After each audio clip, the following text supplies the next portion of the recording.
Hello, ladies and gentlemen, and welcome to another scene in Rage Across America, as this scene does not take place in the Sept of the Green or anywhere near it. Fairly close. Close-ish on a global scale.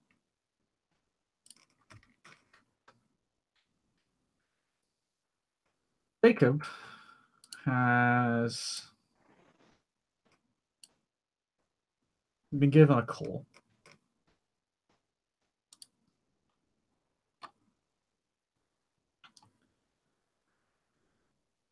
A call from the Caern of Kingship, the hidden Sept of the Silver Fangs,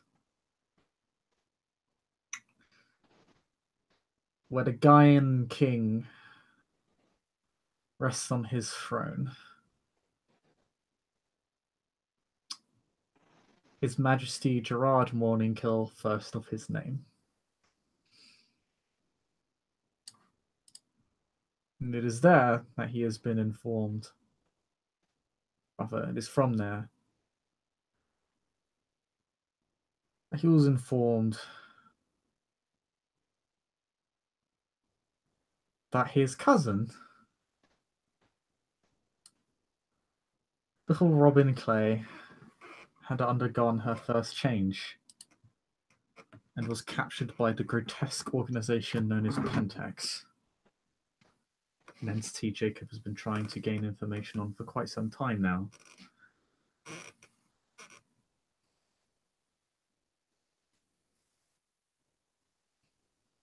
A revelation that causes Jacob to drop basically everything he's doing and make the trip over. Surprisingly short, only a few hours journey to go and collect her, where he is welcomed into the Caern as an honourable Silver Fang of rank and authority.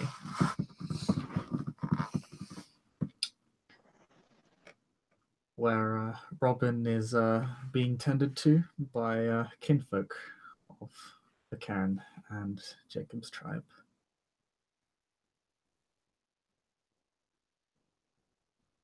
Yeah.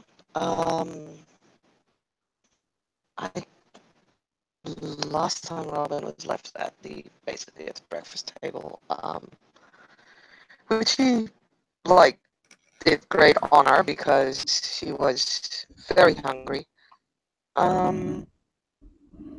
So probably as Jacob approaches the house that she's in, she is just in a living area, curled up on a couch, thinking.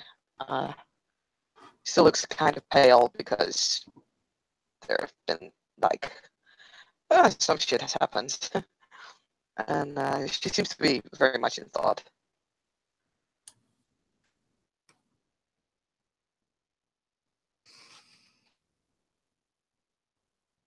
I assume she's in. She's at a breakfast table. No, she was. That's where we ended the scene. So okay. She just moved to a couch, after eating. Oh. As a ring at the door and Jacob is led in by one of the kinfolk, you can probably hear his voice, a sort of shallow echo in another room by the porch, or how this house is constructed, as he'll kind of run on in after being told where you are. And you see Jacob, and he kind of jogs on up to you, and the first thing he does is kind of give you a hug and wraps his arms around you. Yeah, Robin looks up as Jacob enters, and I mean, she would literally run over to him. Wraps her arms around him and just kind of starts crying at that point. Yeah, there's finally a familiar face, finally someone that she knows and trusts, even though she has some questions for him at this point. It's just yes, this is finally someone that I know. I don't have to be brave at this point, just for a moment. Robin. Robin, I'm sorry. Sorry. Yeah. Me too.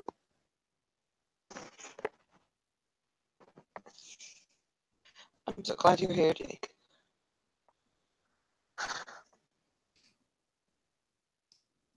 I'm glad you're here. When I heard what happened, I'm sorry. I should have been there. I don't even know what happened. It was so scary. We just were planning to have a weekend away, you know, me and Ben and Vivian. Like, I know them from high school. Ben had brought over this friend, Robert, and they killed him. He didn't have a head anymore. We were eating, and he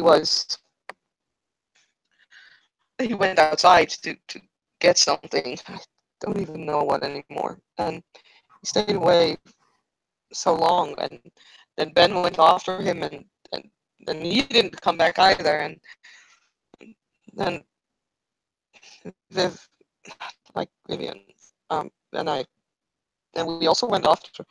We checked, and there was this guy. He's so scary. Like, he had yellow eyes, and he looked up, and he's holding a sword. And there was, I don't know where Ben, and but Robert was lying there on the ground, and I don't know what happened after that.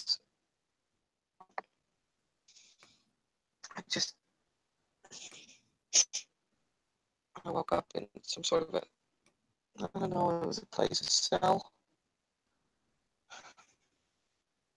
It's okay. You're safe now. I'm here. I'm gonna get you out of here. There's a place in New York where you'll be safe. All right. I'm gonna go home.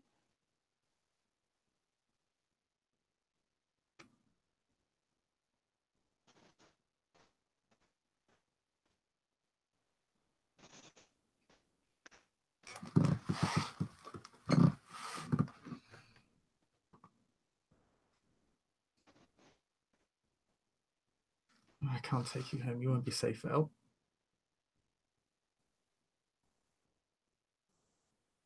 Jacob is rudely interrupted by technical issues.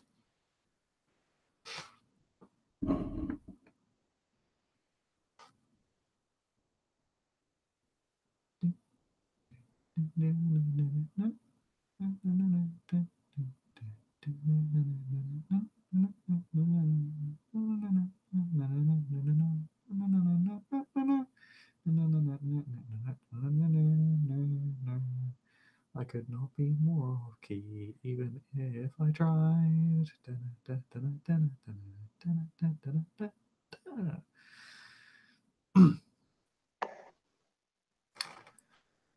Sorry. Jacob just says, I can't take you back to Boston. You won't be safe there.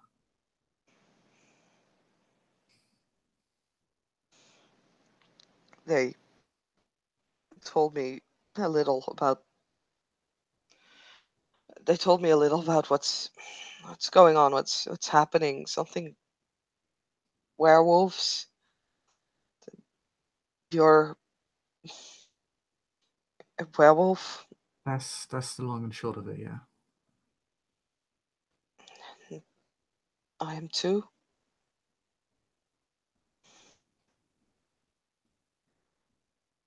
From what I've been told.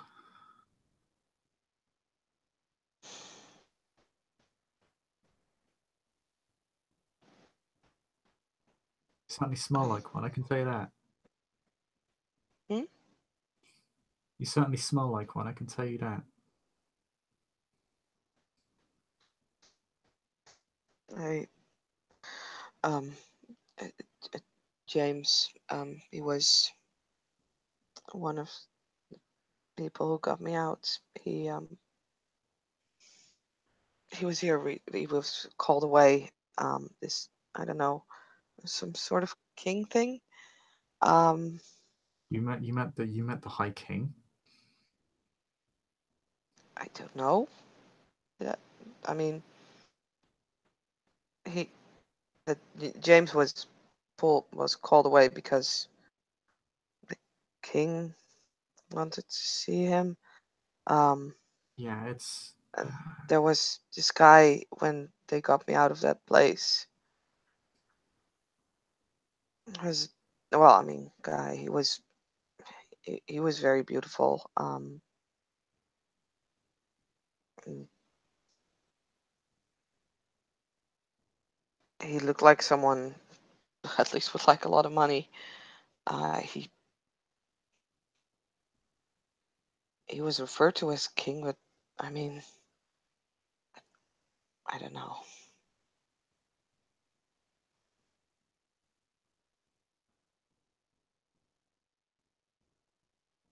Is that good or bad? If I met him, um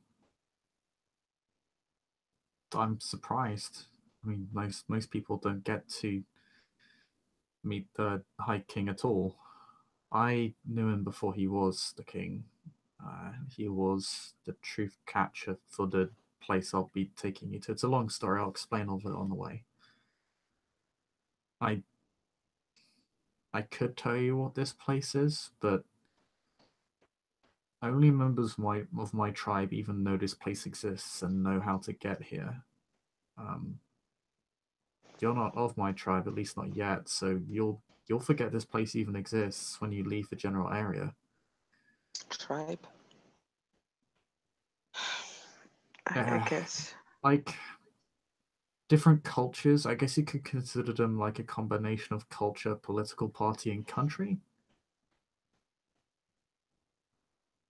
Pretty much all of them are a part of one great entity called the nation.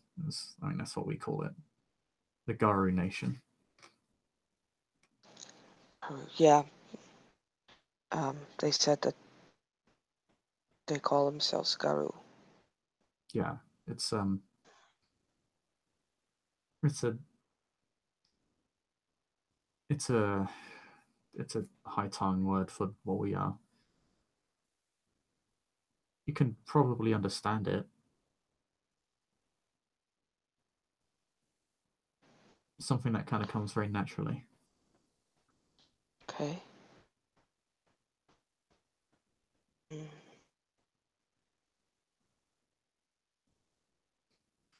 Yeah. high tongue. It, it Do you, sounds. do you want to ever sit down first, get a drink, or would you just like to Yeah. get out of here? Um. I mean, you drove all the way from New York. I mean, I don't know how far away we are, A but few hours. It's not too bad. I mean, you've been driving for a few hours. I'm sure they're really helpful here. They gave me clothing and food, so I'm pretty sure that you should at least drink and you should eat something. I mean, you're a bigger priority to me than a glass of water. Just saying. Well, if you are hungry or thirsty or sleepy uh, behind the wheel and you get us into an accident, there's not much I can do about it. And I know I can't drive right now.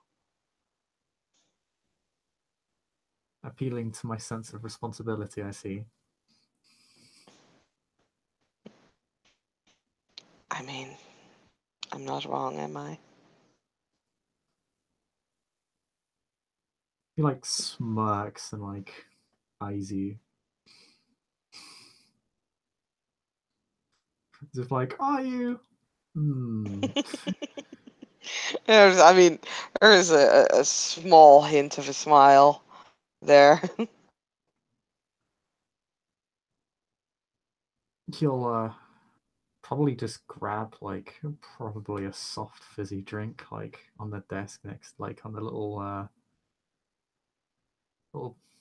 what do you call it, like on the side next to the couch, and probably just sit down and wrap an arm around Robin.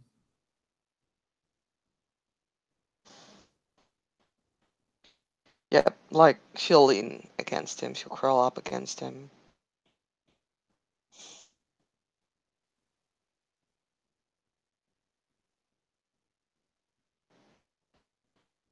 But anyway, to get back to what I was saying, James was like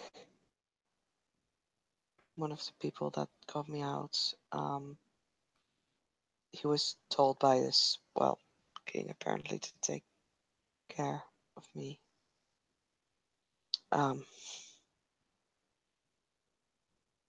So he got me to this place, and when I was having breakfast, and he and I were talking, and he's saying things. I just got so angry, and I did change into this. Like, I mean, I'd seen him the day before, else I would not have believed it. But like some sort of big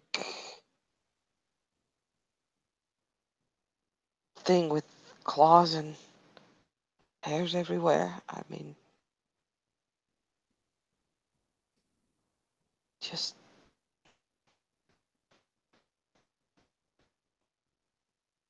And for a moment, I thought I was going to eat him. And then it stopped. Sounds like you lost control of your rage. Yeah, he said something about rage. Yeah, it's I guess you could say it's like a it's kind of like a primal anger that rests within all of us. We can use it to do certain things, but it can also be quite dangerous if we lose control of it. And the more angry we become, the more rage we possess, the more humanity begins to fear us.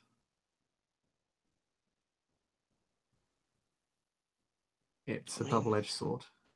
It gives us a lot of raw power, but I'm not gonna lie, but it looks really frightening when you're it is. facing something big like that. I remember when I first changed, it was terrifying. What happened? I was back when I was still um, it was when I was kind of approaching my graduation, and I was going to become a fully fledged officer. It was just a couple more weeks with my supervisor. I think I introduced you to him once.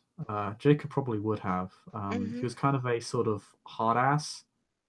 Um, in a way, he's a little bit like Jacob, like in the sense that he was a hard ass with a very poor sense of humor, in the sense that he had none. But he was also the sort of guy that would, after like a few months of getting to know you, like is kind of always looking out for you, like invites you round like his place to have dinner with his family. You know, you have you like share drinks and like go bowling after work. There's sort of like a very warm Yeah. and earned closeness. Um, a kind of a fairly, yeah, a kind of strict but very kind of warm relationship sort of thing. Yeah. This is kind of Uh, the thing he had going. He was probably very nice to you because you were a friend of Jacob, like a family member of Jacob's, and he yeah. probably have Also, liked yeah, you. Robin will nod and says, "Yeah, yeah, I remember. Wasn't he? Wasn't he shot during a mission? Weren't you there?" Yeah, and a corner shop got held up by some gun-toting crooks. I think they called themselves the Death Bears or something ridiculous. He Yeah. wasn't. He wasn't just shot. Oh. when we got to the shop, they'd already taken hostages inside of the building. We managed to sneak in. I had to take them. I had to get the hostages out, but he had to stay behind and keep them occupied while we did so. When I came back in to pull him out, they disarmed him, and right in front of me, they slit his throat and cut out his tongue. And Oh, on seeing that, I kind of just lost it, and that's when I first changed. I was pretty lucky that there were like half a dozen other Garu to restrain me when that happened. But those three criminals still died. wow. Jake, I had no idea. Maybe I'm sorry.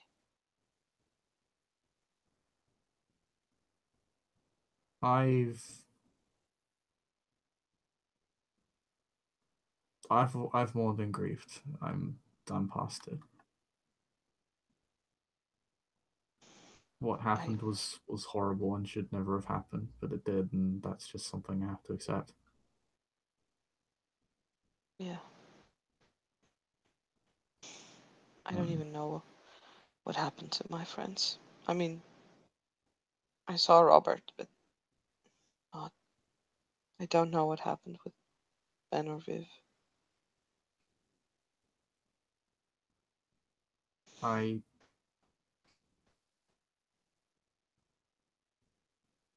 I heard of the ones that captured you. I don't really know what to say. Kept asking me about you. Hmm. I didn't understand. They asked about you and what your plans were and what um uh curly haired. He's probably talking about fucking Aiden then. Um, I don't know. They didn't mention a name. Curly Yeah, haired reggae. yeah, Ragabash. Yeah. Mm, I they mean, I asked work with what Aiden. I his don't like him. I think he's an asshole, but they asked what his plans were, and then they asked what William yeah, he's gonna be the problem for them now. And William White. They asked what his plans were. William White. I don't know Um, what happened to him. Wow, they're behind the fucking bell curve. they asked where he lived, and Hmm. I mean, I don't know. I,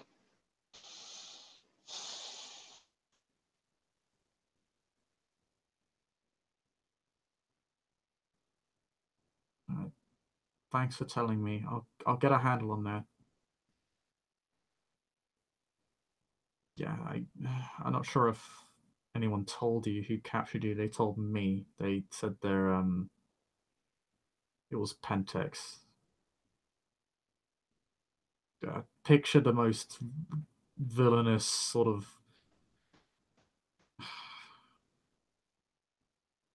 Think about every evil corporation in Blade Runner, and that's basically it.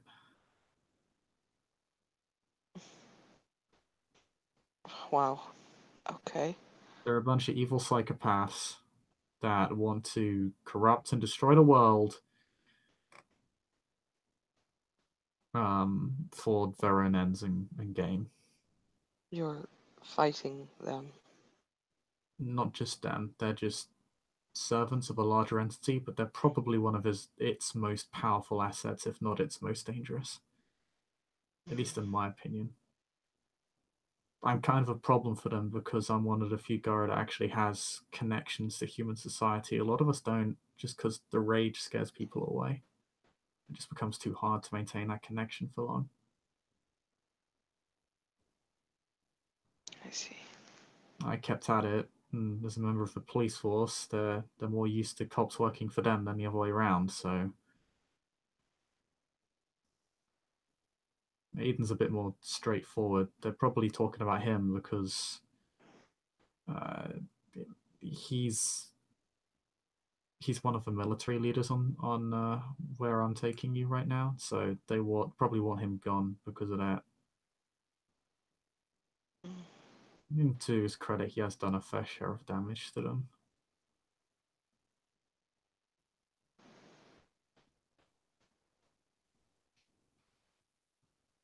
William White's an entirely different story. I could go on for fucking hours about that guy. He's a good friend of mine. Still is. Right. Well, they're asking all bunch of questions. I didn't know what they were talking about, and they wanted to shoot me. They already killed. Well, no, not killed. She wasn't dead at that point. Your guys killed her. It was someone else when I woke up and I was in the cell. It was someone else as well. If they killed, if they wounded one of our kind beyond healing, it would make sense. I don't know. She was. I mean, she seemed to be forgotten. Her name said it started with something like speaks. She was uh a, a lupus. Oh fuck! I don't know what that means. It But means so you and I born human. That's what we're called. That's why we're mm, called homids. okay. We're whales that born human. Contrary to popular myth, there are also a lot of werewolves that are born as wolves instead of humans. That's what a Oh, lupus is. A werewolf that's born as a wolf instead of a man. well, she was in another cell, and they got her out of her cell, put her in the chair. Like it looked like some horror movie interrogation room, torture chamber. That's what they did to her. Like they tortured her. She didn't resist anymore, and Did when they do that to you? Are you okay? yeah, I'm fine. They threatened me, and then I think they were about to do that, but then um, well, James and the others came. She seemed to be completely unresponsive to anything. She didn't seem to care anymore. It's like she was so depressed.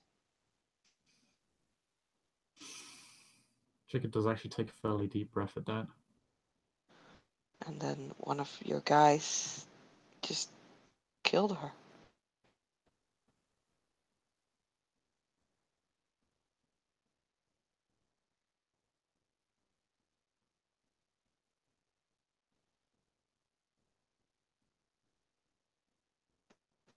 Tried to run away.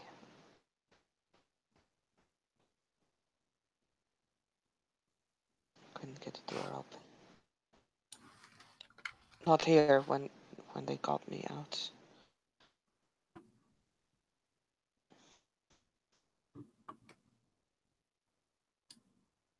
And he got me out of that chair. I was afraid that they were going to kill me too.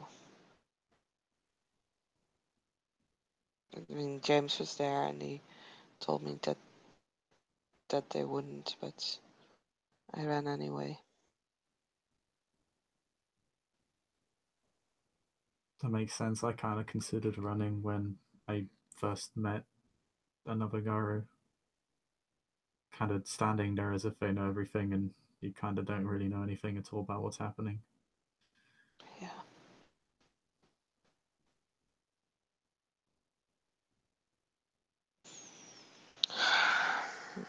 And then they brought me here, like I said, and they said the guy with the yellow eyes was like a hunter. I don't know.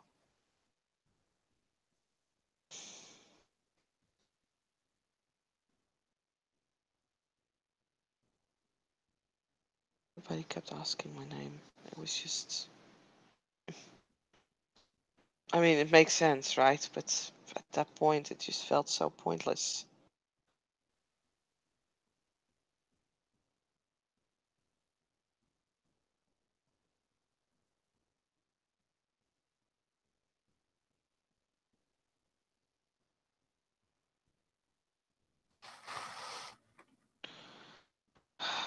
So, what's gonna happen now?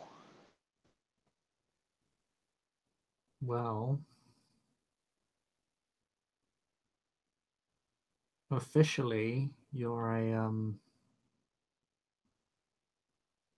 you'd be considered a cub of a nation,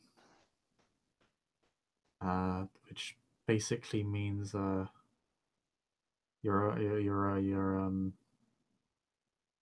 but by the standards of our society, you're a child. I mean, I'm not, but I can see. I guess I can see why. I mean, It's I don't it's know kind of anything. complicated.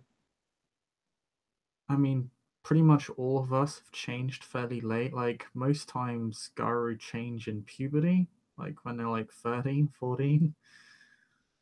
Uh, you're a late bloomer, so it makes it a bit more complicated. And it means you're gonna basically have to stay on what's called the Sept. Um, uh, it's basically our territory.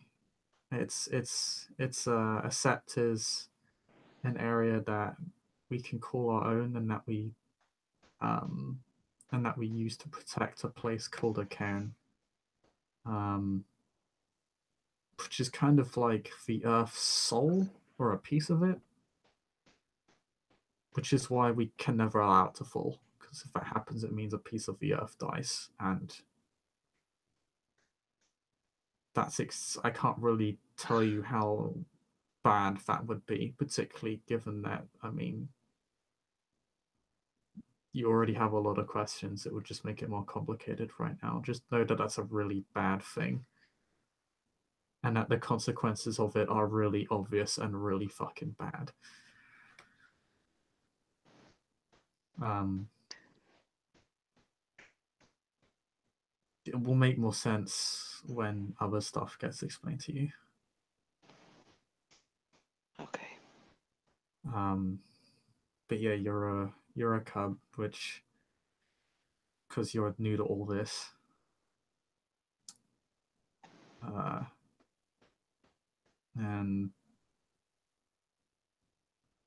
to not be a cub to kind of reach adulthood, you basically have to accomplish things, and that can be really minor and small, like just doing a good deed for the day. Sometimes it can be as significant as saving the entire town from some sort of Lovecraftian nightmare.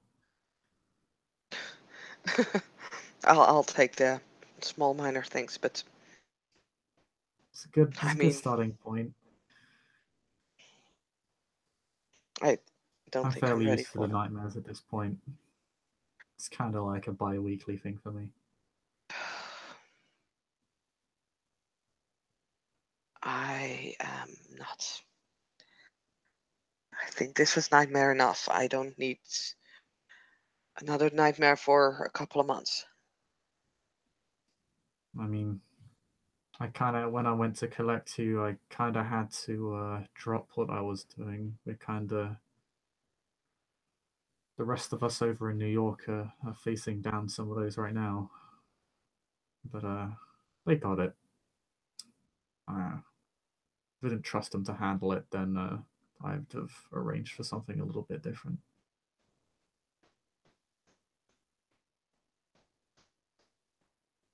Is it bad? Did you?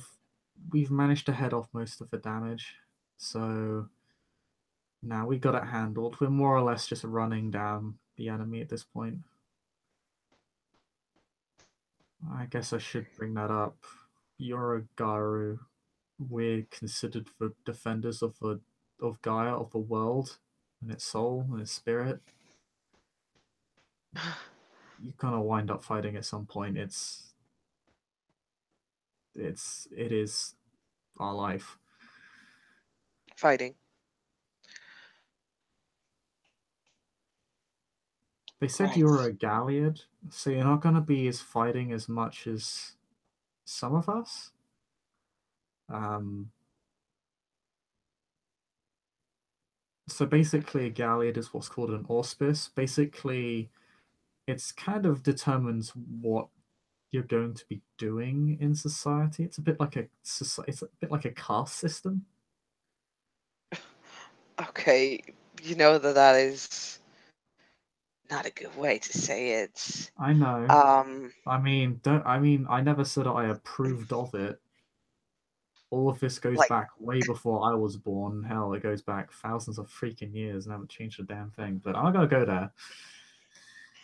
I'm not gonna do something just because someone tells me that that is what I should be doing. I mean, well, as a I mean, Galliard, it's basically a speaker, tell singer, performer, morale, performer. psychologist, psychiatrist, that sort of thing. Okay, well, at least that is something that I'm psychologist, sure, yeah. I mean, But I, that's I mean, I still need to finish school. Like they're not stopping me from doing that. And I I can mean, probably help you deal with that for the time being. I mean, I ran into the same problem. I mean, I got around it by the fact that we basically um, they kicked my shit in, then threw me out in front of the police station, and then I spent a few days in hospital. It doesn't sound as bad as it actually. Sorry, it doesn't sound as bad as it. Sorry, it doesn't. so Isn't. they did Yeah, it that. doesn't sound so bad. They did Um, that. I arranged for it. Basically, I could either quote officially die, as in I would be registered dead.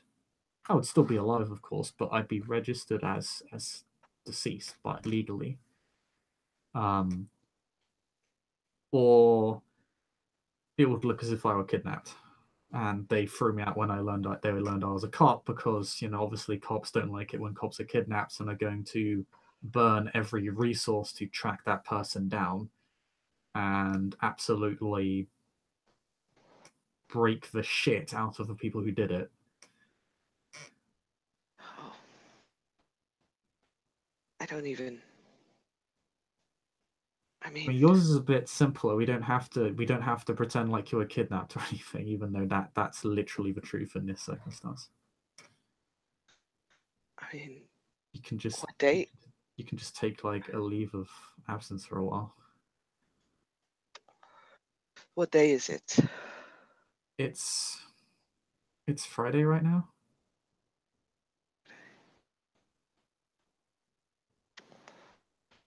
We were supposed to be back Sunday. Uh, I mean, they're gonna know that's. I mean, they're gonna find. I don't even know what happened. Like, like I said, there were four of us, and Robert is no longer alive. Even like, how am I gonna explain just being? don't worry about that. I'll handle it with the rest of this can. We'll do that. And what if Ben and Vivian? What if they're still alive? What? I,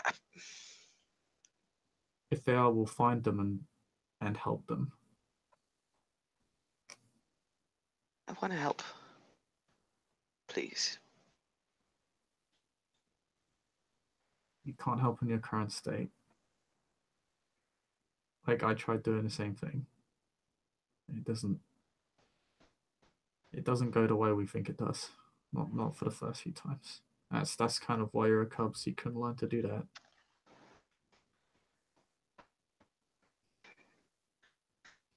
I need to find her.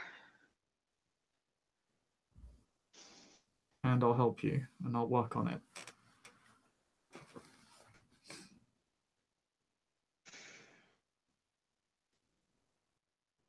This is so messed up. And when we find her, you'll be there to help me out.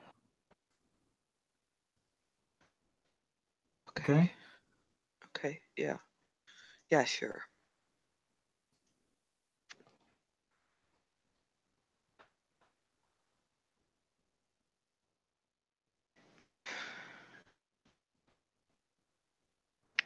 Yeah.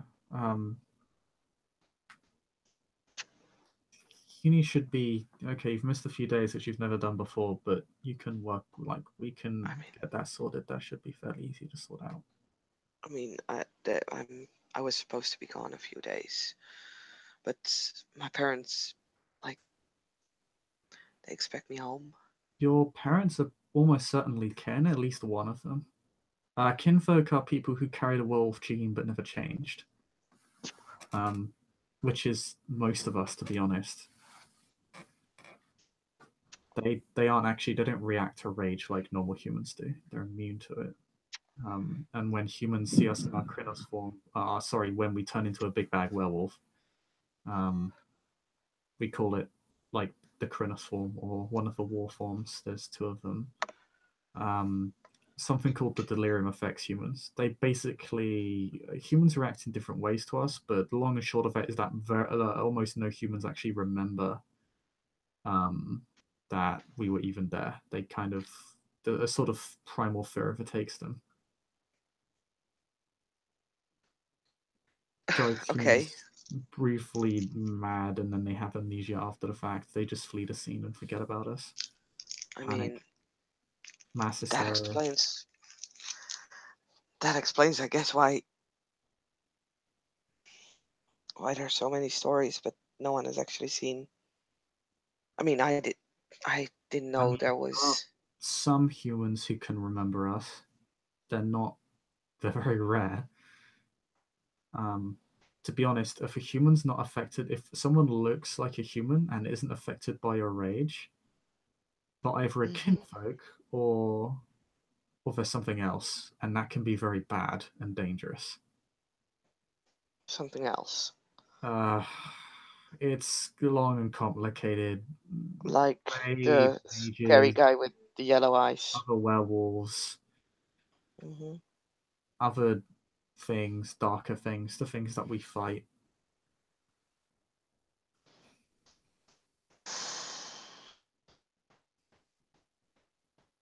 Wow.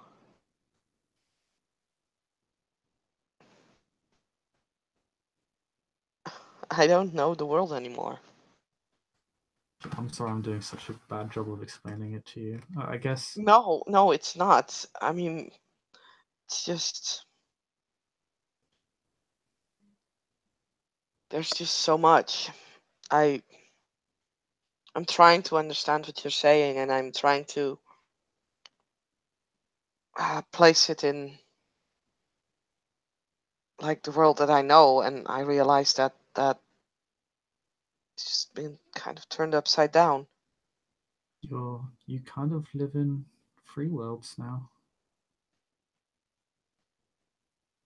Three. We're part flesh, part spirit, but we're also part person, well, part human, part wolf. So there's the world of people, well, the world of man, as it were, the world of spirits, and then, well, the world of wolves, the world of nature, animals. The world of spirits. Yeah.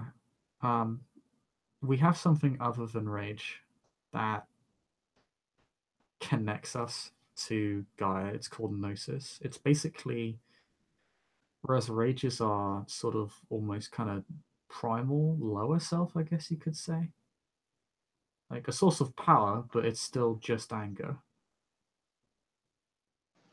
Gnosis is our kind of higher self. It's our thought, it's our spiritual side.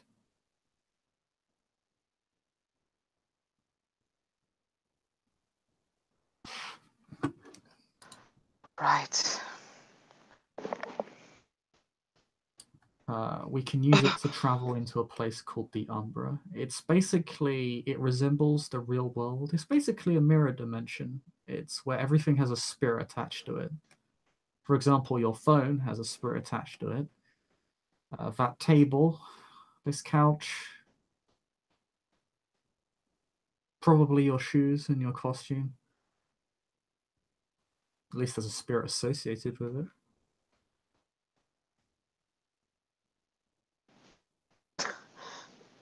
That does not make any sense Well, at I mean, all. it's a mirror dimension. The rules of physics don't really apply there in the way that they do here. All you have to do is look into a reflective surface and you can go there. It's harder in civilized places than it is in natural places.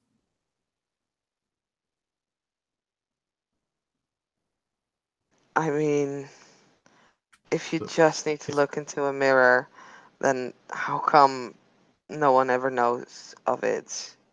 because humans can't go there. You need gnosis to go over. You need that Right. spiritual side. If you don't have it, then you can't go there. There are places where it's thinner, and people catch glimpses of it where kind of the barrier that separates the two worlds is thin enough that you can catch glimmers of it. But I mean, it would be easy to mistake it as some sort of hallucination or drug high or something. It's only gotten worse as people have stopped believing.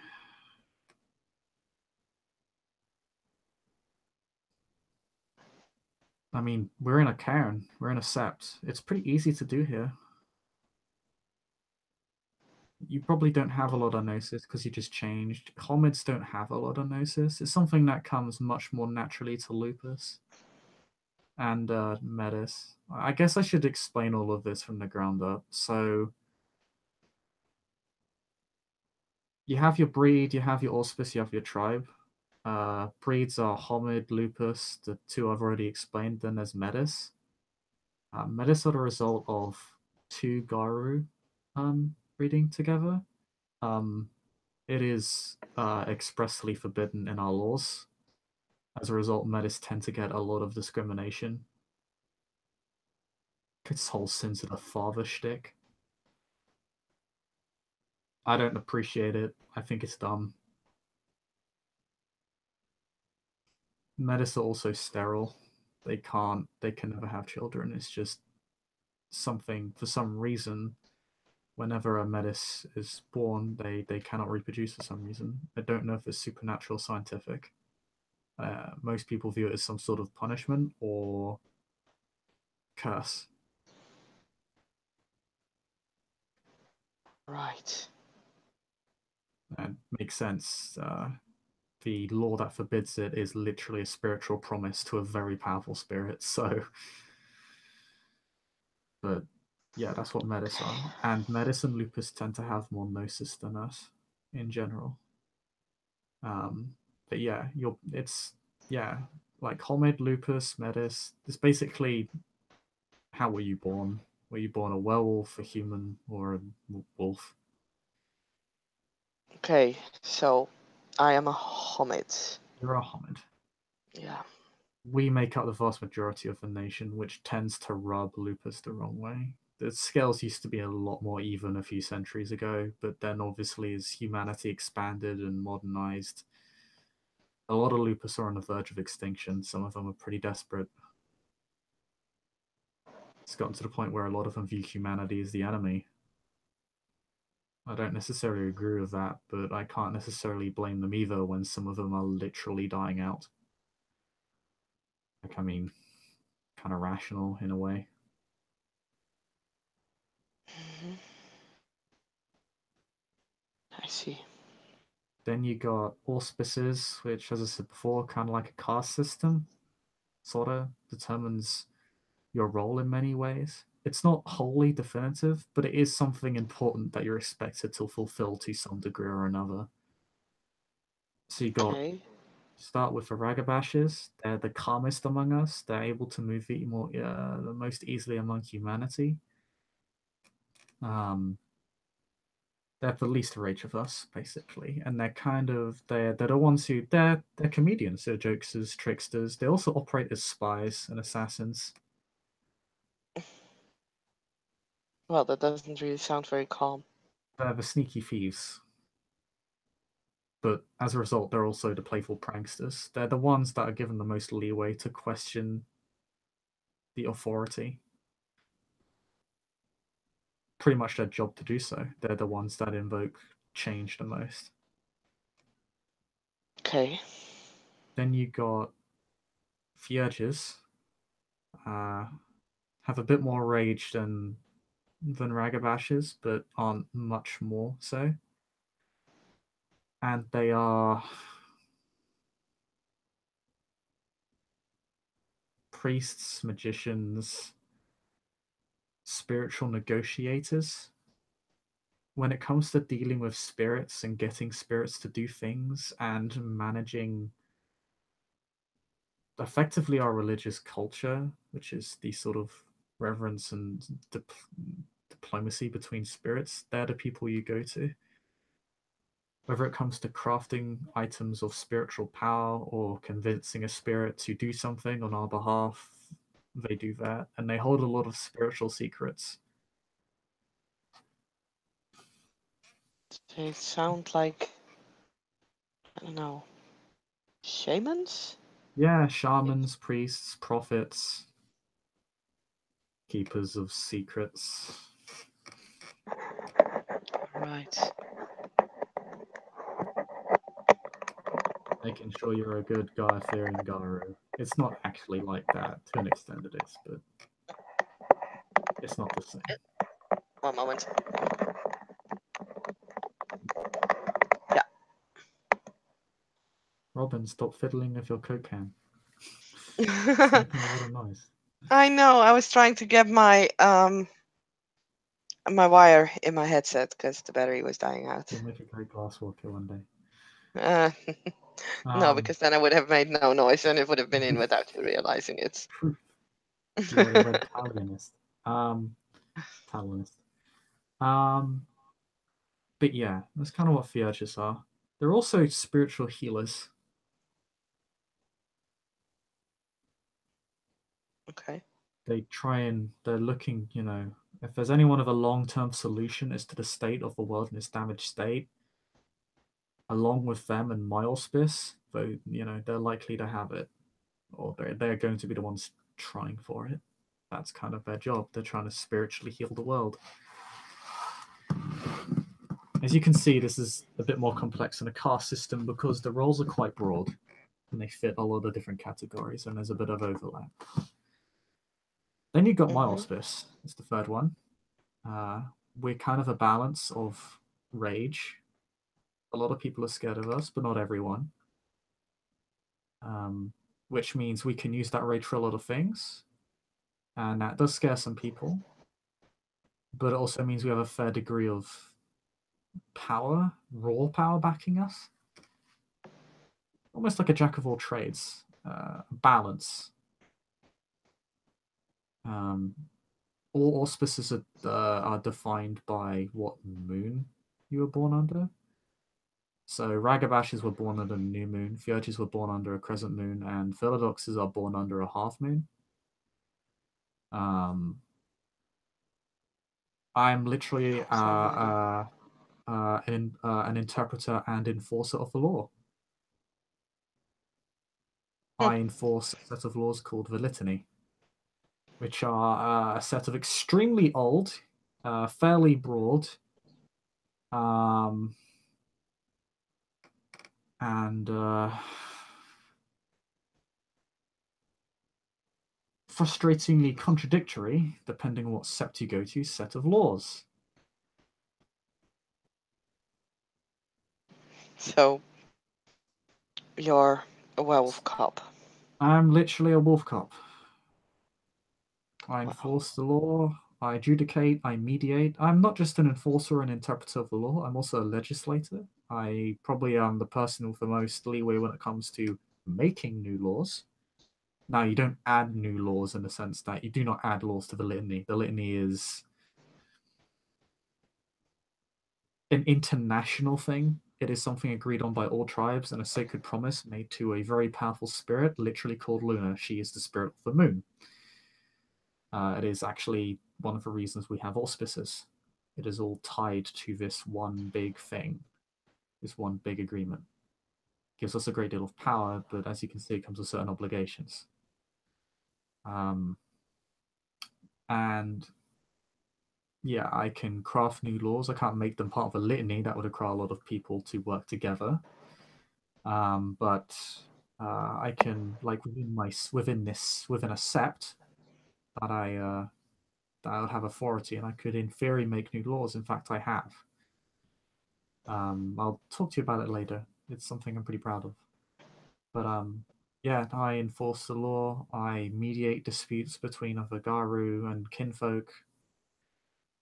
When a law needs enforcing, I do it. Literally judge, jury, executioner in every way that entails, and that means it can be quite grim. And quite easy to corrupt. Yes. There's a reason why those roles are like separated from each other. Yeah. I actually ran into that problem recently. Philodox acted way out of hand, tried to overthrow a decision made by Kinfolk Council, which were given limited autonomy by the Sept, the area that we Vigaro control, and was found guilty of a fair multitude of crimes, and I had to punish him for that. We don't punish people. There is no Garu jail. Garu are warriors, and none of us can be out of the battlefield for too long. We're already few in number as it is, and our enemies are too large and too powerful. So it's more like a military tribunal in a way. Punishments tend to be severe but quick, and then people get back to their jobs. Longer term punishments are when you've really fucked up in some way, like done something really wrong. It's rare. Garu can be irrational because obviously we're quite angry, but it doesn't happen too often. I've also done a couple of things I'm not proud of in my time as a Philodox, but again, I'll talk about that later. And it's something, I seek to improve on. Some things I regret. But yeah, I'm kind of diplomat, legislator, and something of an authority figure. Philodoxes tend to lead a lot in peacetime because we adjudicate so much. It's just something we're naturally good at. So yeah, lawyers, judges, that sort of thing. That's what we are. Then you have your auspice, which is Galliard, and as I said, you're like psychiatrists, you're morale and historians. You're literally tale speakers, orators, historians, record keepers, law keepers.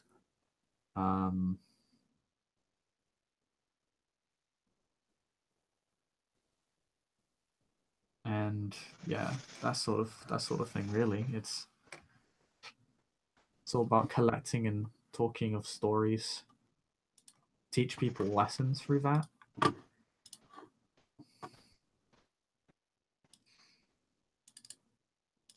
The Galliard role has always been something I found a little bit difficult to define. But that's...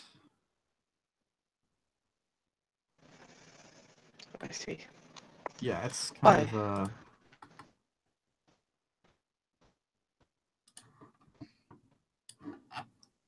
that's kind of what you do. I guess you're meant to inspire people. You're the voice of Vagaru, quite literally. You inspire people, and you carry their history with you as well because of that. I don't really feel that much of a person to inspire other raging monsters? Well, What if I don't wish to be what I am? everyone takes their role in different ways. There is a right for you to change your role, but it's rarely done. It's kind of considered a big deal. To be honest, it's severe enough that I wouldn't do it unless someone had a very good case as to why. Because usually, almost all of the time, you have this auspice, you have this role, but it's usually something you're very good at and or enjoy. It's not. We're talking about something that can literally see who you are before you are. Fate plays a role in this. It's not just random. There is a sort of method to the madness.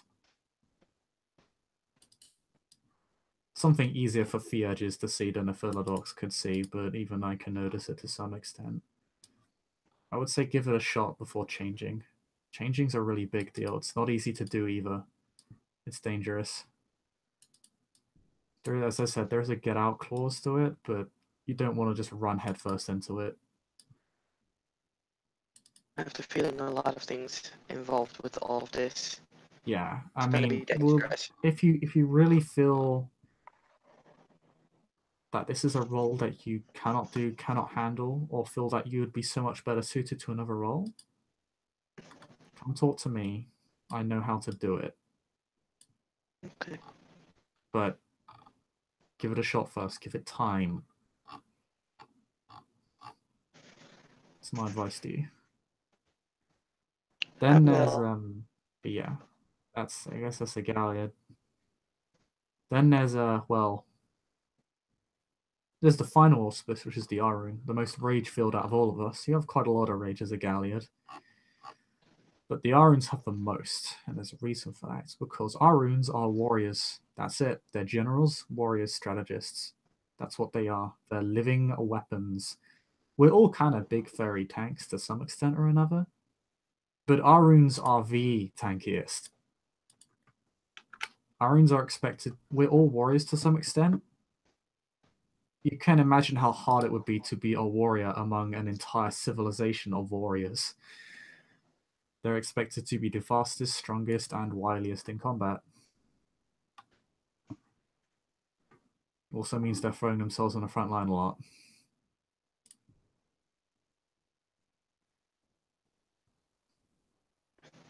But they have the rage to do it. They can move faster, heal faster. They're usually stronger.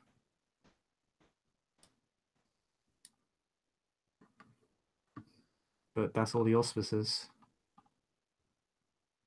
Then there's tribes. Tribes are something you choose. But there are certain barriers to entry for some of them. For example, there's a tribe called the Black Furies. They only accept women. My tribe, and the one you're born from, is Silver Fangs. We only accept girl with a sufficient amount of pure breeding. We're the royalty of the nation. Like, it's a noble thing. That sounds very elitist. I mean, it is, and we're kind of the elites of the nation. I'm not a normal Silver Fang. Talking to me about the Silver Fangs is going to result in a lot of contradictions because I disagree with a lot of our own tribe's practices and beliefs. The reason I joined them is because I believed I had the most capacity to make a difference among the Silver Fangs, because the Silver Fangs are leaders. And that I also thought that by helping the Silver Fangs from within, by challenging it from within, I can make them better, because as leaders of the nation, they need to be on top of their game at all times. But yeah, tribes are closer to like political groups and kind of like cultures and countries in their own right. They all have their own little homelands, their own little histories and cultures, and all of them have a point to make and sort of their own role in the nation, as it were. But it's one of ideology of choice, not one that has been chosen for you. Okay, so There when used, can I? oh, Hmm? pardon. No, please go on. There used to be 16 tribes. Now there are only 13. I see. Three of our tribes went extinct. One of them turned to the enemy. Oh. And when do we get to choose? When you earn enough renown that you can become what's called a cleave, which is basically a full adult of us, kind of like a full adult, a citizen, as it were. I mean, you're going to be doing a lot of grunt work. It's not as glorious as it seems going from cub to cleave. I can tell you, I've been there. I was like, oh, it's going to be so great. I'm going to have authority now. I'm going to be a free man. Finally, I can leave the fucking Sept. It's going to be great. But welcome to the army, private. Get to work.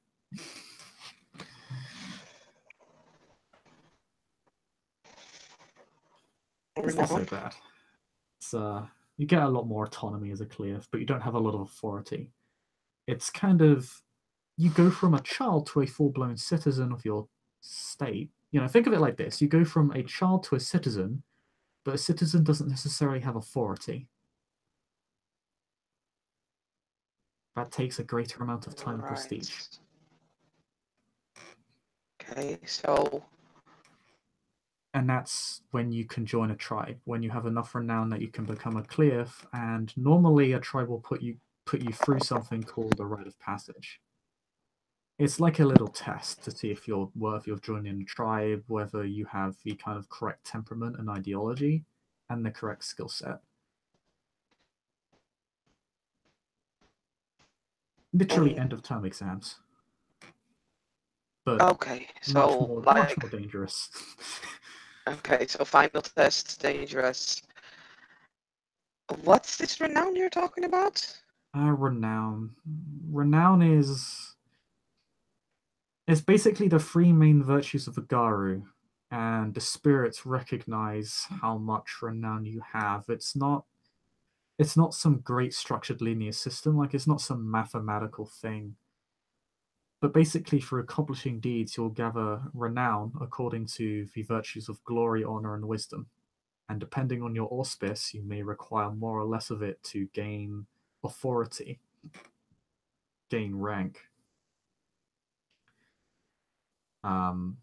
You're a Galliard, so you're looking at more glory and wisdom, I think. I'm a Philodox. We're supposed to be honorable, hold our word, be honest in all situations, deal fairly with others, uphold the law, repair the law when it has been broken, that sort of thing. Keep good relations with others is also one. The spirits keep track. Other Garu do as well. As a Galliard, you're probably more inclined to keep track than most others. As a Philodox, I do the same. But mine's more criminal recordy. How many times have I had to punish you? Fuck. Is kind of what I have to do. Well, then I'll make sure that you won't have to punish me. Yeah. You have, let's see, I guess I should go over all the tribes. And then I'll go over like all the big laws that you shouldn't break. As a cub, you can make more mistakes. Like it's kind of like when you're a cub, you're expected to make mistakes, and in some ways you're encouraged. Like now's the time to act out and test the boundaries, test the waters, see where you rest. Like, because once you become clear, you are fully culpable and responsible for everything that you do. There's no going back past that point. So yeah. Anyway, tribes. So I guess we'll start off.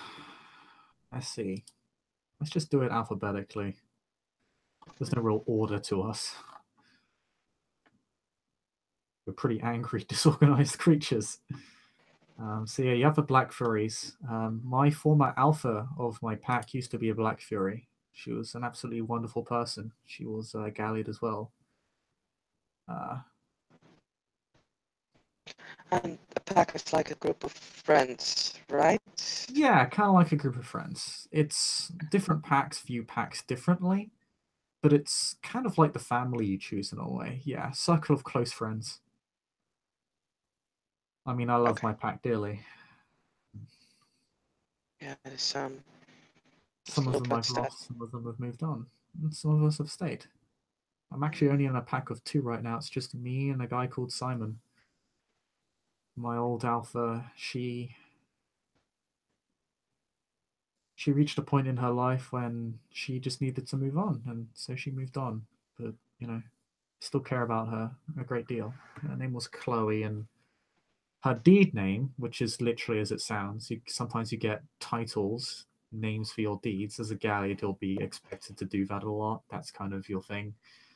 And she was called Hera's redeeming daughter, savior of Olympus, because yeah, I kind of saved Mount Olympus. Not gonna lie, I have a suffix to my name, Jacob Clay, savior of Olympus. Just saying. but don't let it get to your head. Normally, Silver Fangs don't have deed names because, as royalty, our names our names, kind of our birth names, are expected to carry all the weight they should already have, the lineage, that sort of thing. So instead, I got a suffix, I which see. I think is pretty cool. So basically, my name, Robin Clay, I don't need like any of those fancy prick names. Now, you don't need to give those deed names to fancy pants royalties such as ourselves. Although I I am the really, savior of Olympus, just saying.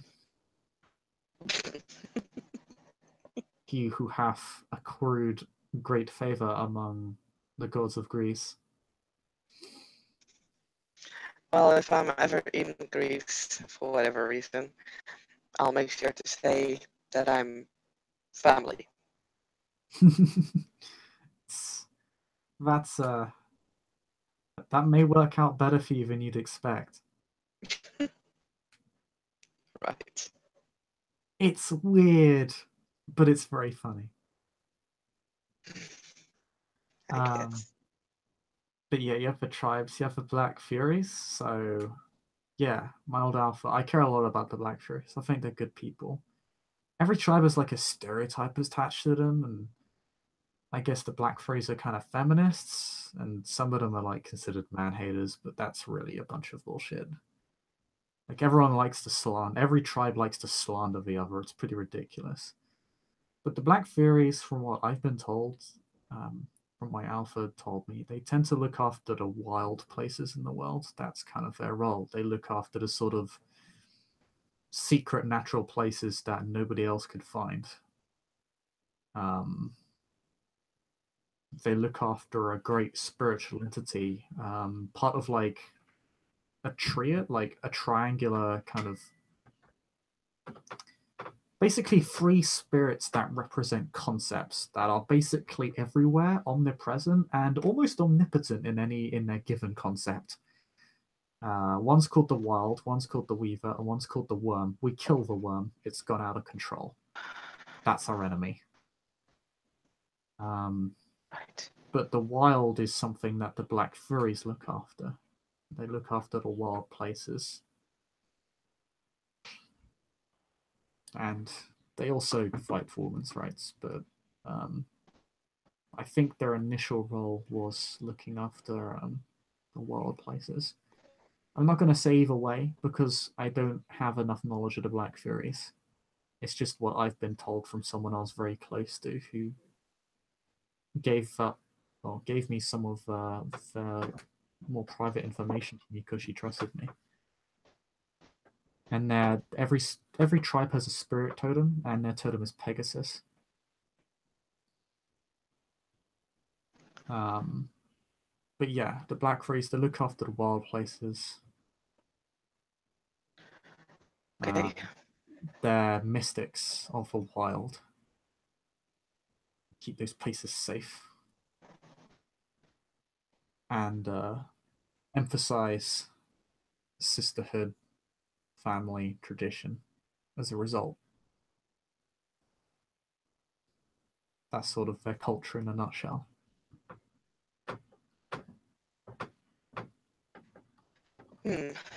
So that was one. 12 more to go? Yeah. Bone Nora's next. You know, I say the Silver Fangs are like the cream of the crop and live as royalty. Well, the Bone Noras are rock bottom. They're probably the most numerous tribe in existence. They're survivors. A lot of tribes make fun of the Bone Noras as the lowest among all Garu, but there's a reason their spiritual totem is rat. There's a lot of them. Even if you get one, there's 10 more. They tend to take anyone as a result. They have a sort of whatever works attitude.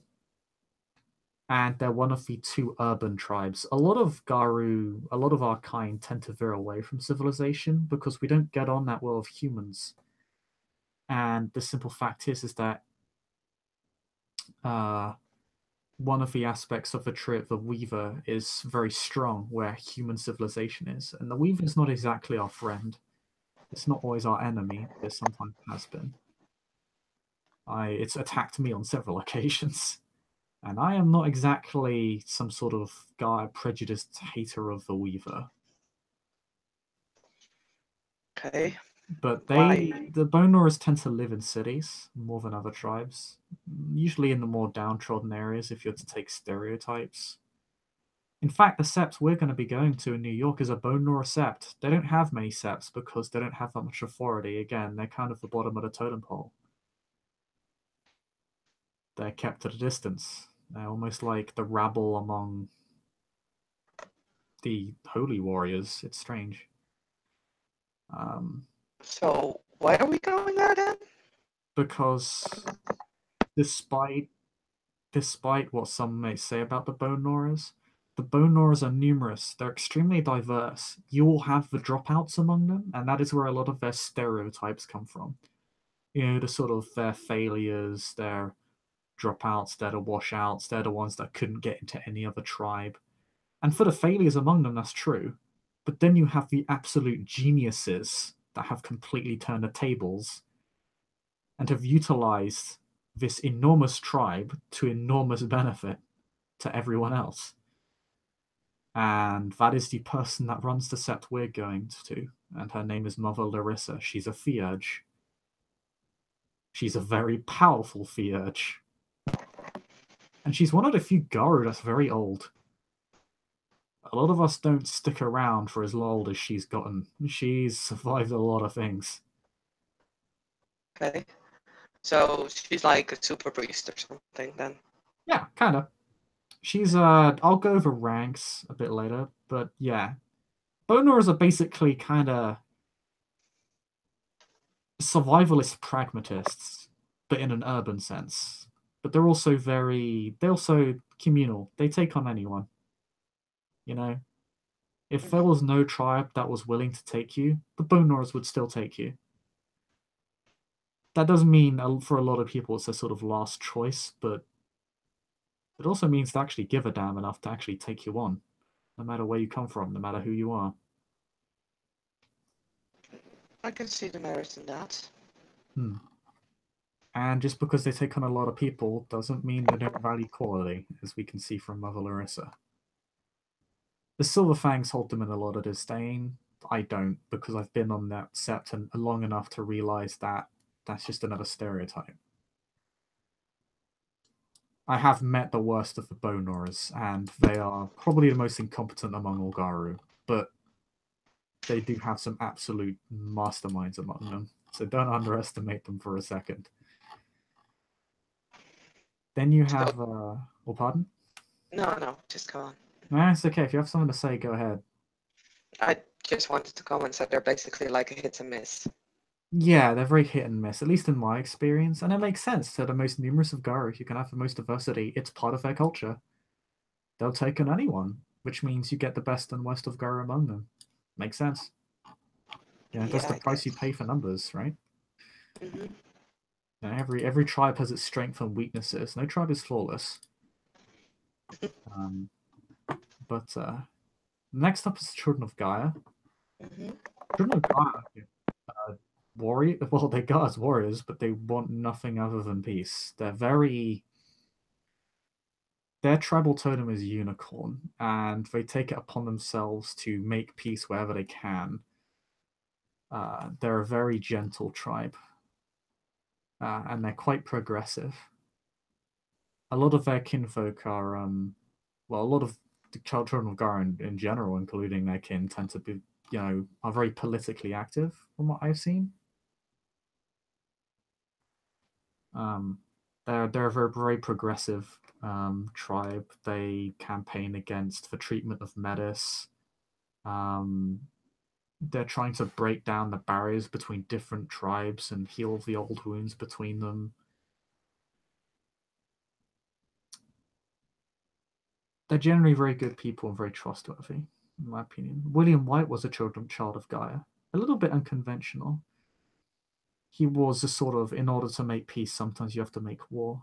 He was an Arun, so he was a bit more militant than other children of Gaia. But he was also the inspiration between the legislation that I worked on. I didn't create that. I just drafted it and refined it and kind of perfected it. But he was the guy who made that law to begin with. He's the one who said we should do this. He asked me to help him because I'm a Philodox, so I could help with that. But that's what the Children of Gaia are. They're progressives and peacemakers. They tend to have Sounds like cool. less issues with like alphas and stuff. They tend to be more egalitarian. Hmm. They promote compassion, peace, and tolerance. You do get a few extremists among them. They're sort of pacifist, and well, ultimately we're at a war. If you want to be a pacifist, that's fine, but you're a liability now to everyone else around you, to the point of maybe even endangering us. But the vast majority of Children of Gaia are not like that, and I can tell you, William White was certainly not that. But yeah, I guess you could say they're the most progressive tribe. Like the Bone Gnawers, they tend to be quite accepting. They take on a lot of Garu, a lot of Metis in particular. They're one of the more numerous tribes because of that. But yeah, that's kind of what they are. Kind of progressives, peacemakers, and healers in a way. They sometimes get written off as hippies, but William White proved me wrong. Well, never really proved me wrong to begin with. I just didn't believe it. Children of Gaia are valuable. I mean, Then you got the tribe I've perhaps had the most problems getting along with, apart from the Red Talons. They're the Fianna. The Fianna are like, sometimes you can mistake them for a tribe of just Galliards.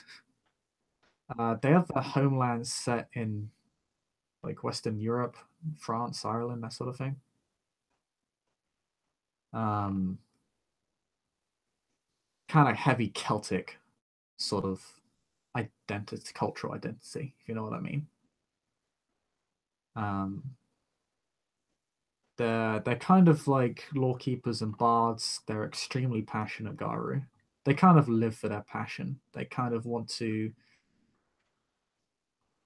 They're kind of the keepers of like say they're like the say yeah they're kind of like the keepers of the nation's identity in a way. They kind of exalt in sort of Garu culture, in well sung songs, well fought battles. Live for now, I guess, is kind of like how you could sum them up as a stereotype. But yeah, they kind of have a reputation as creating like the best guards, galleons among the nation. A lot of law keepers, bards, historians.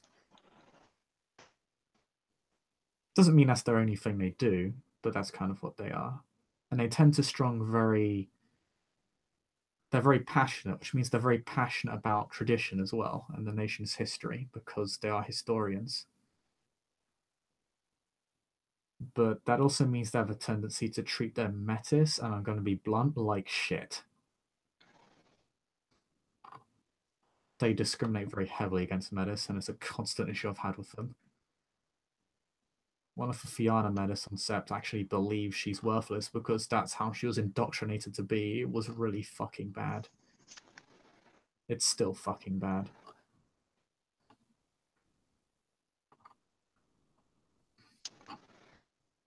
Right.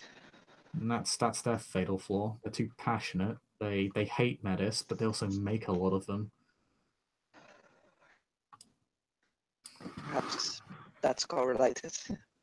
Yeah, I don't want to say too much more because I'm biased. Like, I have not really met a lot of Fianna that I could consider reasonable or that I get along with. But then again, I've never been to a Fianna Sept. I couldn't say too much one way or the other. I've been to the Amazon. I've been to New York. I've been to a lot of different Septs. I've never really met a Fianna in a Fianna Sept. So I've met a lot of Fianna, but not in their home culture. So I don't really want to say too much.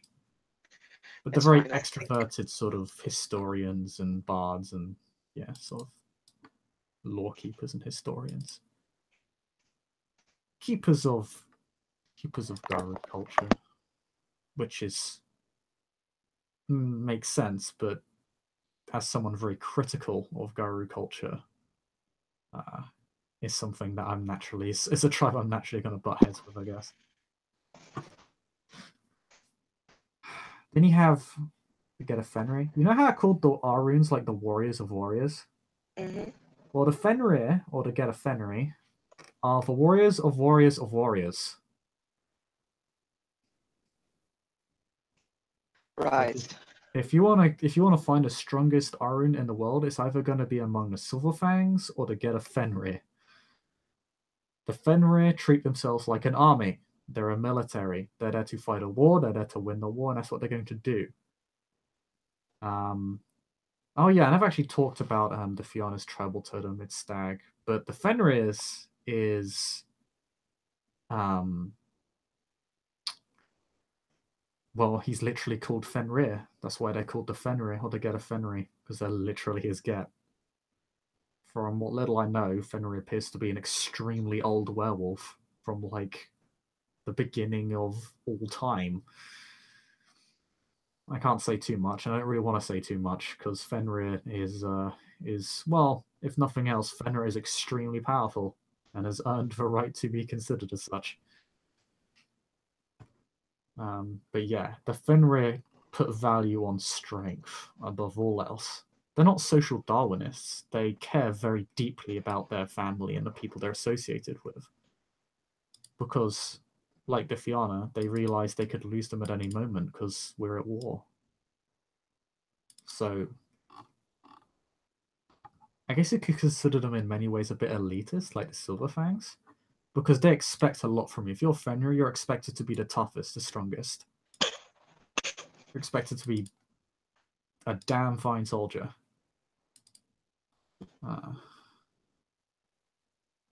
And they do have issues of tolerance, or at least have had issues of tolerance. Not so anymore, I'm glad to say. I don't know too much about it, but, you know, their homelands were in kind of Scandinavia and Germany. So they had a few issues during the last couple of world wars, from what I hear, which kind of brought shame to them. But they've since recovered very nicely, from what I hear. So it's good to see they're actually holding themselves to the standard that they say to hold themselves to. The person who mentored me on the Garu, my den father, was actually a Fenrir Philodox. He was a very strict guy and fairly jaded because when you have to deal with cubs all the time and have to, you know, it's like herding cats, not gonna lie. Being a Philodox in general is like herding cats. So you get quite tired. But yeah.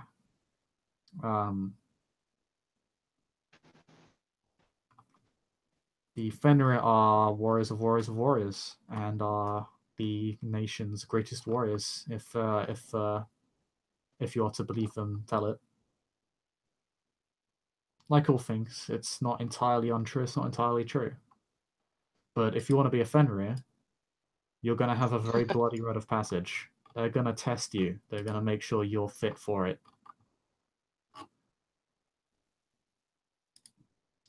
Well, I don't feel I would be much of a warrior, but They're not just composed of Aruns, even though people like to write them off as like these kind of sadistic, like rage machines that are just all Aruns. They have plenty of Galliards and Philodoxes and people from all walks of life.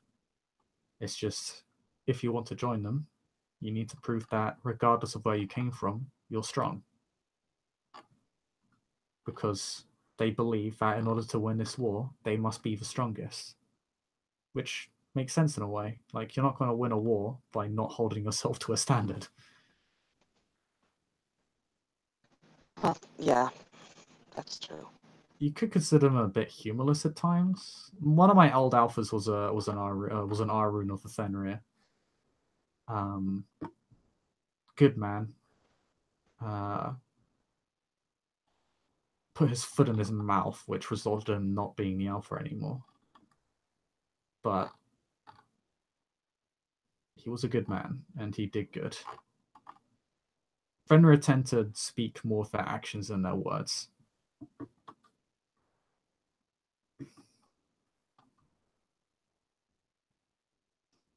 And he represented a lot of, at least my old alpha. His name was Eric Tregvarson. Skofgard. He was called All Is Ash. Skofgard. Skofgard, not Tregvarson, Skofgard. I'm thinking completely wrong guy. Yeah, Skofgard, that guy. Sorry, Vaughn, if you're watching. Yeah, Eric Skofgard. He was a Fenrir Arun. But yeah, he kind of exemplified a lot of their flaws and their strengths, because he was one of the best soldiers I've ever known, arguably the best. He also put his foot in his mouth quite a lot. But when it came time to act, he was good at it.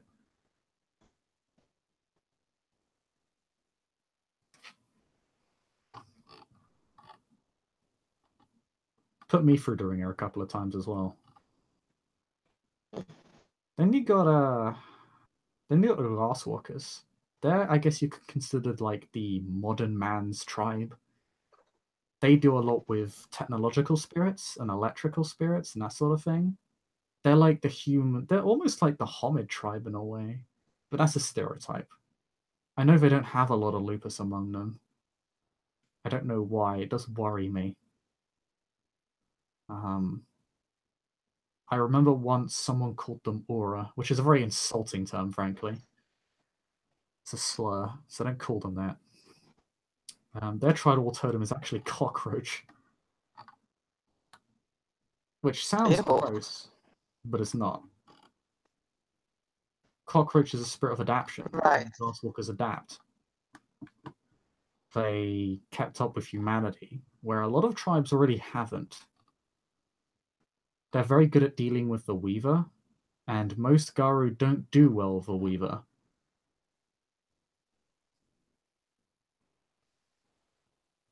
But because they're very much based in humanity and human culture, it does mean that they tend to be quite distant from their wolf side, and that can result in some problems. Because it can, I mean, at the end of the day, there are lupus among the nation, and I'm not going to say it results in discrimination, but even if it's not advertent, it can lead to that. And they don't have a lot of lupus among them. You know, they're a very slanted tribe. I've gone through a lot of alphas before this. One of my old alphas, my first alpha when I joined my pack was a Glasswalker. He was a Glasswalker Ragabash. Man was a fucking genius. His name was Aaron. He was called Contempt of Court. which that's a story in and of itself. But yeah, the Glasswalkers, they're literally named after skyscrapers. You can imagine how good they are with technology, technological spirits, human civilization. They're kind of where we get a lot of our human influence from. Like, if you need someone with connections, a Glasswalker will have them. I would be very, very worried if I went up to a Glasswalker, said, "Can you get me into City Hall?" And they said, "Sorry, man, I don't know how to do that." I would be extremely concerned. But that's kind of what they've taken on their role as. They consider themselves the modernists of the nation, the ones kind of dragging the nation into the future. Not necessarily politically, but from a pragmatic view. The Children of Gaia kind of want us to kind of move on from our crueler pasts. The Glasswalkers just want us to see us pick up a damn phone. I mean, that does not sound like that would be much of an issue. No, but connecting that phone to you spiritually can have some issues. I've already done it, but it did. Some spirits look poorly on it. I see. The Glasswalkers get on well with the Weaver, which is like, as I said, Weaver is one of the members of the Triad, often represented by a spider. The Weaver gives structure to everything, gives us form. Like, the Wild is concept, it's ideas, it's imagination, it's creativity. The Weaver's not creativity, it gives structure to that creativity. So Glasswalkers get on quite well with the Weaver, but tend to have a harder time with the Wild as a result. But they're still Garu. Even if they have a slanted disposition towards humanity and their homid natures and the Weaver, they're still Garu and they still understand what that means. A lot of people think they're kind of abandoned Gaia for the Weaver, but I've known enough Glasswalkers to know that's entirely fucking false.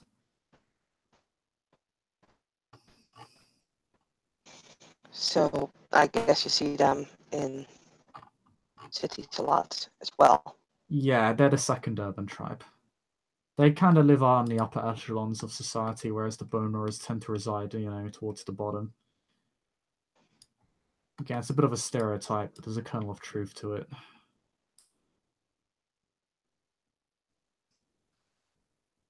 I guess you could say Glasswalkers work within the system to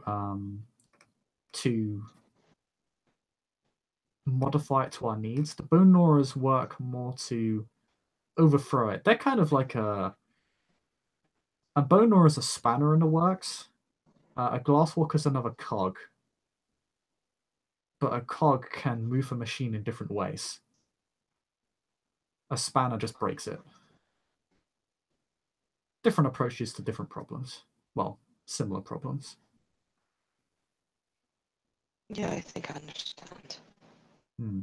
You should see some of the stuff they come up with. They have some. I remember one of the techno fetishes. So a fetish isn't like.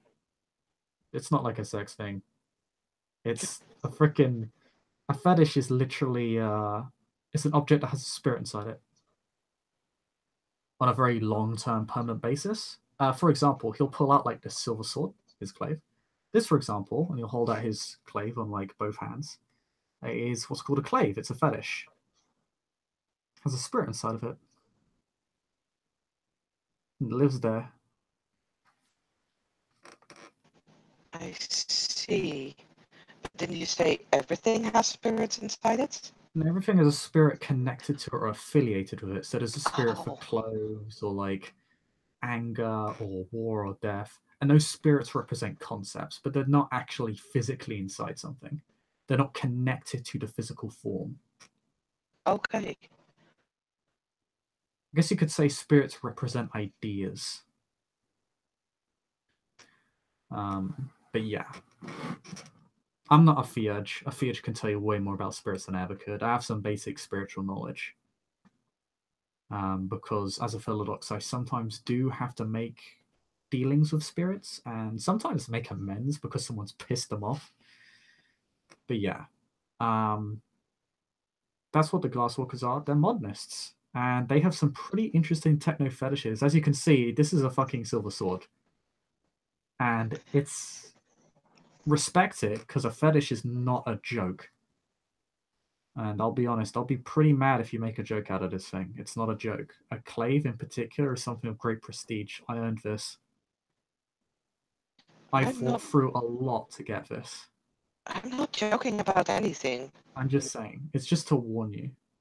Like, fetishes tend to be Right. held in some degree of respect, not just because they're earned by people a lot of the time. In particular, like, a clave is a pretty extreme example. You don't get a clave. A clave is kind of like, it's a sacred weapon.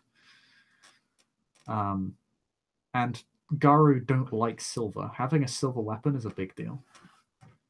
But I've noticed that. but the Glasswalkers tend to have a lot of interesting techno fetishes. I remember Ping showed me one of them once. It's pretty interesting.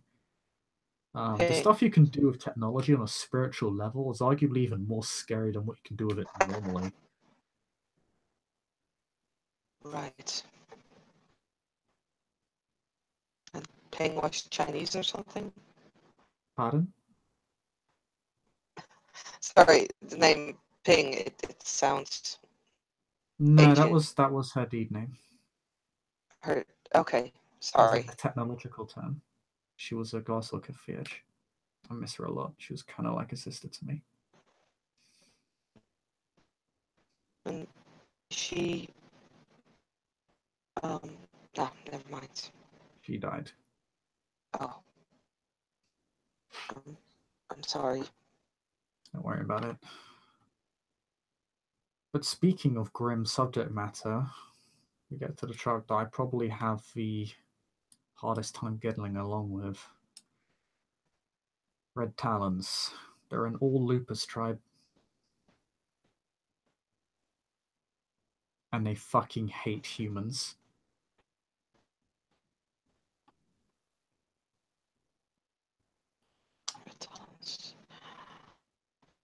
They were the ones who killed the Reggae Bash when they got us out. Yeah, they tend to be fairly hardline about certain ideas and very loose with others because they are. I guess you could say they're the opposite of the Glasswalkers. The Glasswalkers are the most human, hominy of all tribes. The Red Talons are the extreme other end, the other extreme opposite. They're all wolves. They care about the wolf heart. They don't like their homid self. They don't like humans. And they would prefer humans were removed from the picture. Which to an extent makes sense because humans have hunted down a lot of wolves to near extinction. Okay. And the litany was constructed largely by homids, not by lupus. They didn't have much of a say. So they feel very ostracized and tend to lash out. I knew a red talon who's known as Smells in the Night. He had a good points to make. He had a good few points to make. He was a Ragabash. He's very good at making points. And I accept a lot of those points. I still think their approach to it is wrong. But they are what they are. You're never going to join the Red Talons because you're not a lupus. Not a wolf. So... Yeah. I don't want to just bash on them. I mean, they saved you. A Red Talon isn't without glory, honor, or wisdom. A Red Talon is not without compassion. It's just not reserved for humans because they believe humans have wronged them and have wronged Gaia. And they're not entirely wrong in that.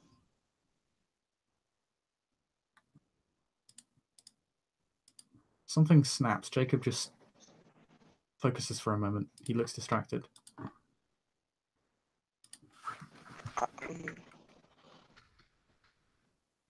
Are you okay? What happened to Simon? Do we need to go? No, he's okay, I think, but something happened. Okay. He's upset. If you want to, we can talk back in the car. Talking to me right now is fine.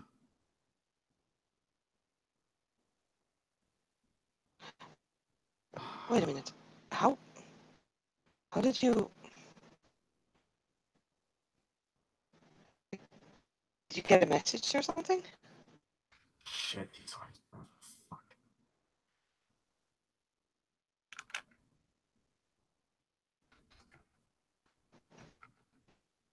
Jakey, what's going on? Please. You're scaring me a bit.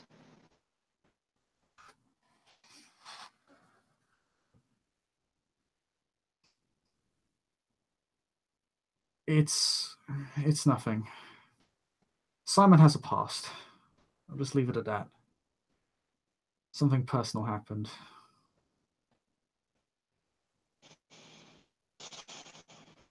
If he wants to tell you, he'll tell you. Yeah, I'm just worried about you mostly. It's fine. Like, It's fine. it's He's still... fine. For a second, I thought he might have been in more danger than I imagined him to be. There was a hunt scheduled tonight. We're supposed to hunt down some Banes, evil spirits. It doesn't matter. We'll just get back on topic. I can be in two places It's at once. It's fine. if you prefer to wherever you're gonna take me. You said it was still a few hours drive. Yeah, I guess I've been going on about this for a while, haven't I? I'm sorry. It's okay. No, Are I you mean, I did want to know what's going on. There's a lot. I'm not sure if I'm gonna remember everything, but okay? I'll Well, at least try. remember this one because you're born of the Silver Fangs, and I am a Silver Fang. Hmm.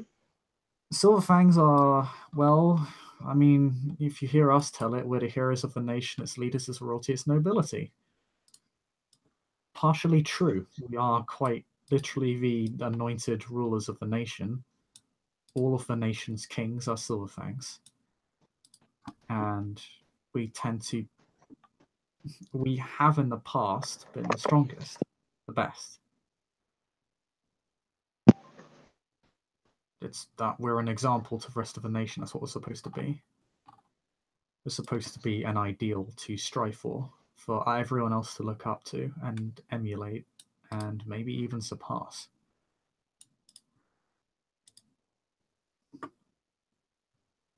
So you're basically saying I need to do better than you. And if you want to build join the Silver Fangs, you need to be the best, not just in body, but in mind. It's Okay. kind of like the Fenrir. The Fenrir expects you to be strong. The Silver Fangs expect something a bit different, but they also, like the nobility of old, we also place value on lineage. You know how I was talking about barriers to entry? The Silver Fangs emphasize what's called pure breed. Basically, your closeness to your tribal ancestors. I mean, you certainly smell like it. It's a scent that you can detect on people. Not just. It's also something that dictates your appearance. I understand better now. When I was in that cell, um, Mhm. Speaks, like, I have no other name to call her Mhm. because she didn't remember it, but she said I smelled like Silver Fang. I asked if it was some sort of perfume. That would, yeah, that's probably due to your pure breeding. We tend to keep really heavy tabs on our kin as a result of that because we keep track of our lineage. Um, it should be noted though that an important part about what being a Silver Fang is, it's not about walking around being holier than thou. Like leading is not our right; it's our purpose. It's literally why we exist.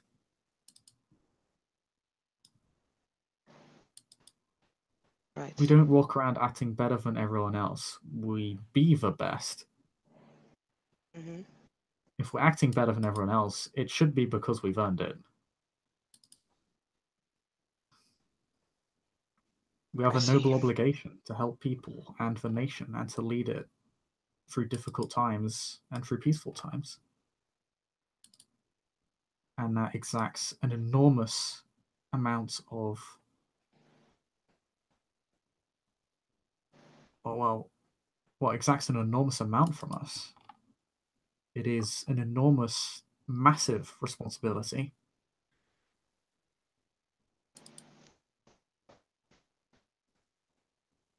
We are to be descended from great heroes and to be them ourselves, so that when others of us rise, they can say they are also descended from great heroes.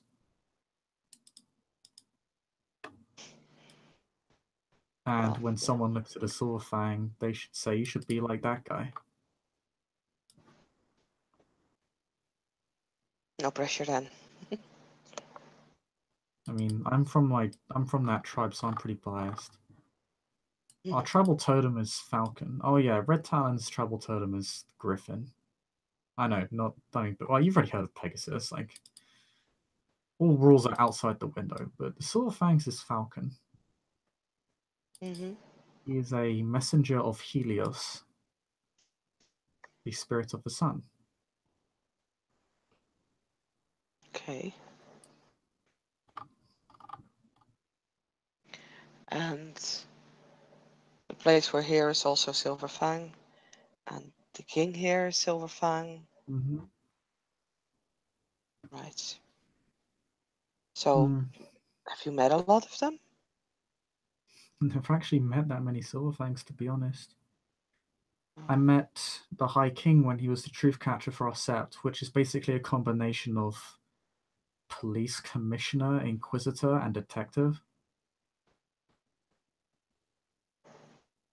Mm-hmm. He was the baiter of the Bone Gnawer Sept in New York. It's called the Sept of the Green. It's literally Central Park. Okay. We're living in Central Park. You're living in Central Park. I mean, there's a couple cabins. You can, And besides, you can turn into a wolf. You can literally dig yourself a den. I have been. I I can, can I turn you can. to a big scary thing, but Look, look, look, look. It's not so hard. Look.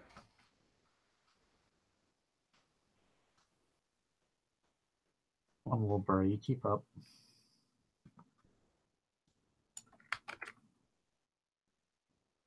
You'll, um,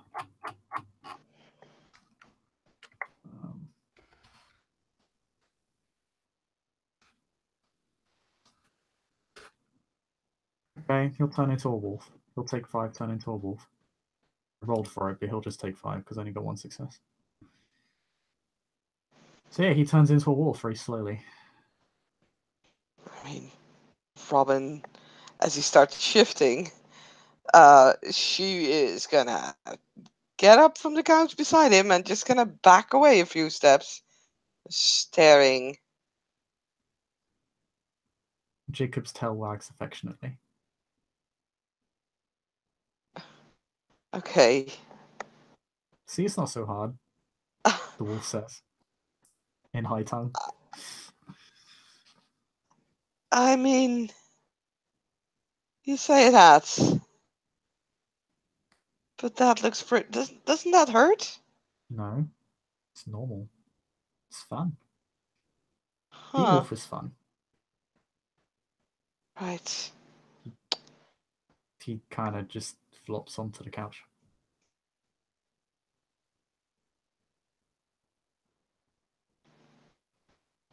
Yes. Robin stays where she is.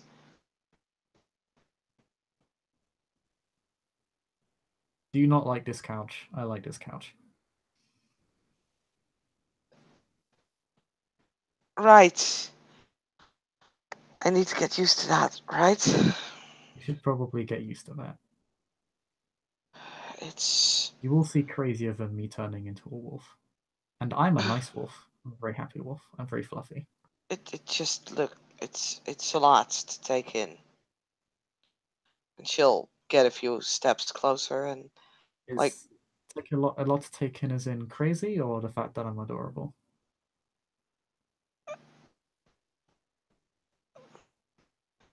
um well, both. Ah, She'll very carefully, like her hand slightly trembling, she'll reach out to like Jacob's fur and kind of pets him, like reaching out way far, like she's keeping distance between like Jacob Wolf and herself for now. Jacob wags his tail. He's very happy. He's being pet. He likes this. It's fun. It's nice, comfy. Yes. Rub more. She'll I mean, yeah, as he's like not doing anything, she slowly gets a bit closer. Mm, yeah, until like she dares to sit beside the wolf at this point. Not quite Jacob will sure just if kind I of lay on can her get lap. used to it. Okay, you're not a cub. Oh God, you're heavy. Stop being a baby cub. Not being a baby. You're Baby a cutter. full. You're a full-grown wolf. You. If I don't feel my legs anymore, this is on you. Aww.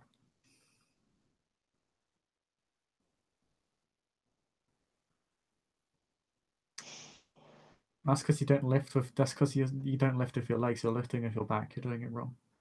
I'm trying to lift you. You're sitting on top of me. Okay, that's true. Sitting on top of you is very enjoyable. I mean, it's it's nice. He kind of ruffles his fur against, like, I guess, kind of waist to like belly, because that's where he's sitting. She'll like shift a little to get a little bit more comfortable. It just kind of continues like scratching behind his ear and yeah. Face leak. Oh, okay, that is completely inappropriate. Like, That's what wolves do. but you're not a wolf. I'm not sure a wolf right now. No, but you're a human. The homid. Yes, but also how I also have a wolf heart. Wolf Oh heart, boy. homid mind. Okay, so let's continue. Unless you like want to stop this. There are more tribes, right? Yes. So you got the Shadow Lords. They're kind of like we're the alphas of a nation. They're the betas. Mm-hmm. You can see I'm very Snow White. The Shadow Lords are kind of pitch black. Uh, they tend to do a lot of the shadier stuff that the Silver Fangs don't do, which is why they're the betas. That also means they don't really like us a lot because, to be fair, they do go underappreciated. They also tend to be quite manipulative. Their totem is Grandfather Thunder. Sounds impressive. They generally are. Like the Fenrir and the Silver Fangs, they prize excellence, but it's more mindful, more political. Shadow Lords are kind of like evil masterminds, but on the right side. Okay, that just sound. Yeah, okay. Sounds a bit Game of Thrones actually, but They're very Games of Thrones. oh, But I mean, they push you to be the best. So there you go. They're not bad people. You just need to be a little bit careful around them. Some of them are are more interested in acquiring the trappings of power than actually earning it and using it in a manner that helps everybody. I see. But most Shadowlords I've met haven't been like that and tend to be manipulative in a good way. They try they're kind of very bigger picture folks, you know. Tend to keep people at a distance, Mm-hmm. but that doesn't mean they don't care. They just keep people at a distance because they view they kind of have to. Like, they need to be willing to put people in very dangerous positions if they want to win. Mm. Then you got the Silent Striders. They're kind of sad. Never met many of them. Don't really have any homelands. Used to live in Egypt, got kicked out by some fucking leech. A leech. Vampire. A vampire. Yeah, a very dangerous one. Don't know its name, don't know much about it, but it was extremely And powerful. We've met vampires, they're not funny. They killed one of my best that friends. so they're real too. Yeah. They hate fire and sunlight. A stake to the heart paralyzes them, and they don't deal well with werewolf claws and teeth. But be careful if they grab you. Don't let them start sucking your blood. You won't be able to stop letting them.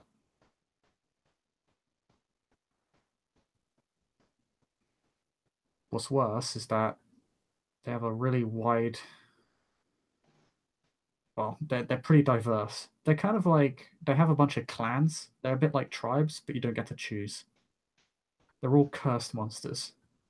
Okay, I'm gonna stop you there. I'm trying to get the hang of like what I am. Vampires exist. That's Yeah, have fun with that.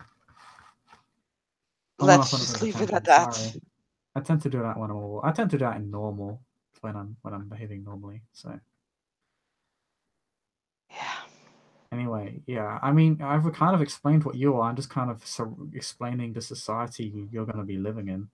Yeah, no, but like the tribes is fine, but let's not get into things like vampire society. Okay. Well, Silent Striders, they're kind of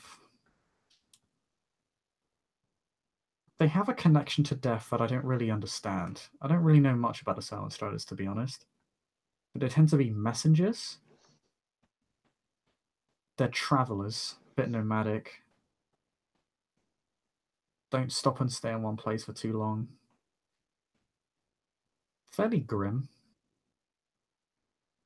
And again, they have that weird connection to death, but I don't really know much about the purpose of it. You'd be better off asking someone else to be honest.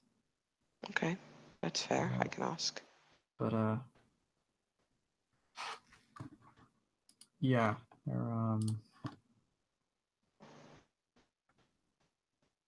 they're like messengers and advanced scouts for the nation from a practical point of view. Then you got the Stargazers. The Stargazers recently left the nation. There are a Oh, few that remain. can they? They Like aligned leave the nation? themselves with some sort of Asian court of shapeshifters, Okay. and doing so left the nation. But the nation is like global, so I don't know how they're going to get away with that, to be honest. I don't think It anyone's sounds weird. war with them, though. It's not really in our interest to fight them. They're trying to I help in see. a different way, from what I can tell. The Stargazers, I knew a few, but I never really knew any that really embodied what a Stargazer was. One's recently become the demo, though. They're kind of spiritualists. They're very much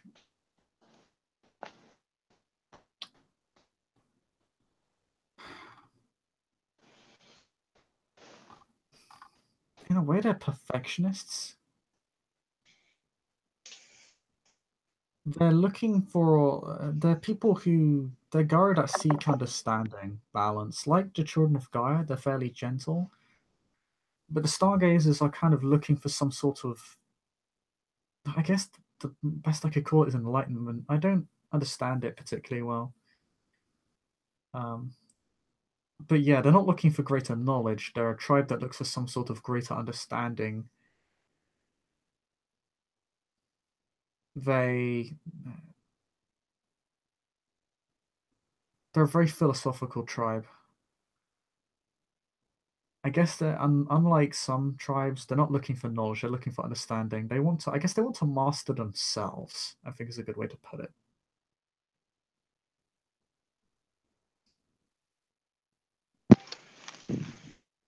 So, like Buddhist monks. Kinda, yeah. In a way, they're looking for some higher state of being and have a great deal of focus on the past and the future and the lessons that can be acquired and the understanding that can be acquired from that. So they tend to be a tribe with a lot of foresight, but they're not like the Fianna. They're not very good at acting in the moment. They're very moderated, very tranquil, quiet. Doesn't mean they don't know when to speak up though.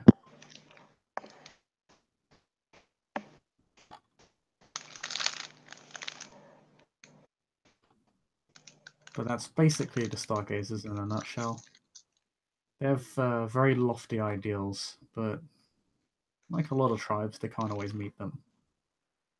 The constant, I guess that's ideology versus pragmatism there. Can't really blame that on them, just on the very nature of existing. Then you get the what's called two pure tribes. They used to be three. They're called the pure tribes. Well,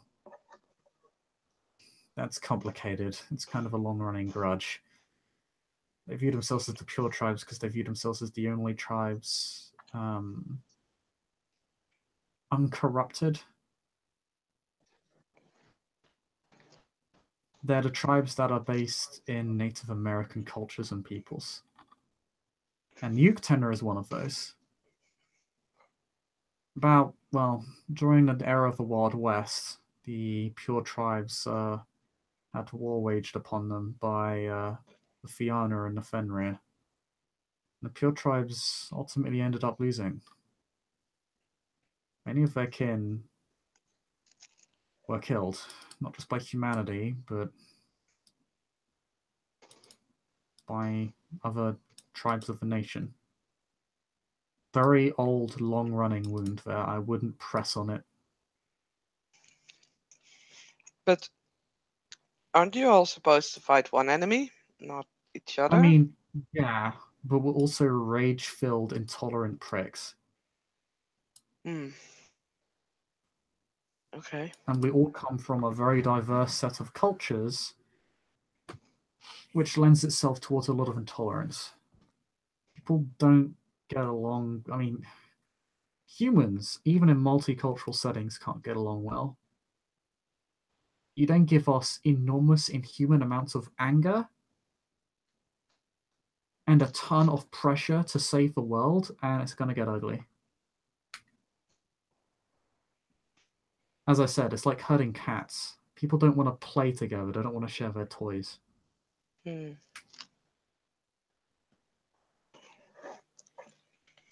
But the Uktena have kind of expanded recently. They're not just a Native American tribe. They've expanded to other peoples. Kind of as a matter of survival, I guess. Their main focus is knowledge. You can join them as long as you have a thirst for knowledge. Their tribal totem is literally Uktena, a river serpent. I see. Very knowledgeable, very wise spirit. And the Uktena are among the greatest Fierges the nation has ever seen. Similar to how Silver Fangs make great Philodoxes and Fianna make great Galliards, Uktena make great Fierges. From what I can tell, Fierges seem to run the show in their tribe. They're very, very spiritual and focus heavily on their old traditions. But they haven't held to the past to an extreme degree. As I said, they have expanded to other peoples who were abused and oppressed. Which is good, I think. I suppose. Well, it shows a broader understanding of that mistreatment. And that ultimately, a lot of them are in the same boat. They're all in the same boat. And I guess it represents a greater problem of human society, but also represents a greater problem of the nation and what they've done. Because a lot of Garu are pretty proud. We don't like admitting to mistakes. We tend to whitewash history.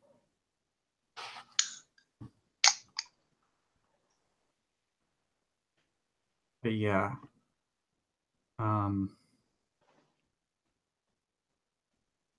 The Uktena are, yeah, I guess you could say the Theurges of the nation in some ways.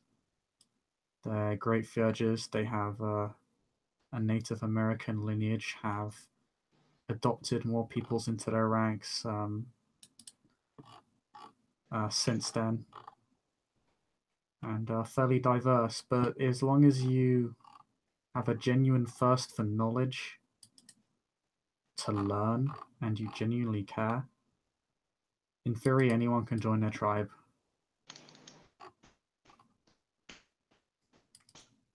Interesting. They want to master the spiritual world. They want to learn and understand it perhaps better than any other tribe. The Stargazers want understanding, the Uktena want understanding and knowledge.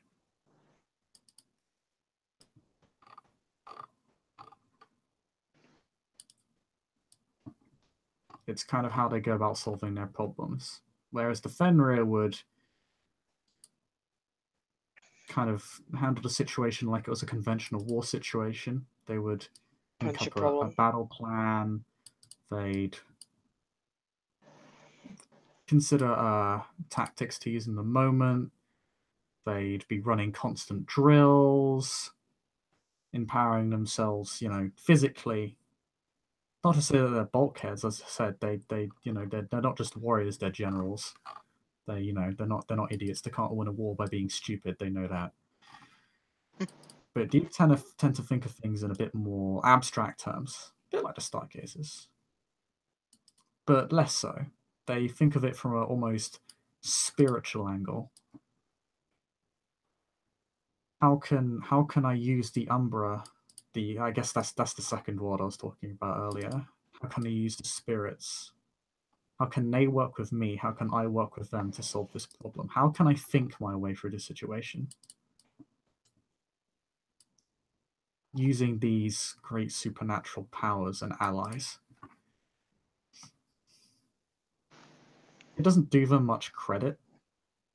I'm not doing them enough credit, but that's a portion of their mindset. That's kind of, they're thinkers.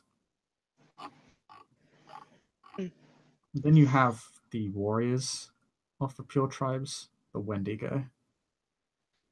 The Wendigo are a bit less tolerant, much less tolerant than the Uktena are. They're largely almost entirely still Native American. Their homelands are still up in Canada.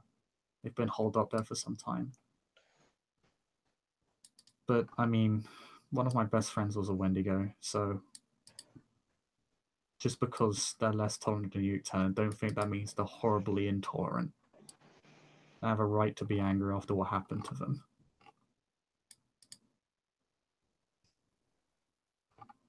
Like the Fenrir, they're warriors. They're a bit more survivalist, mainly because of where they generally live. They're very tied to their homelands and their culture. They emphasize it quite a lot, mainly because they lost a lot of it in the war.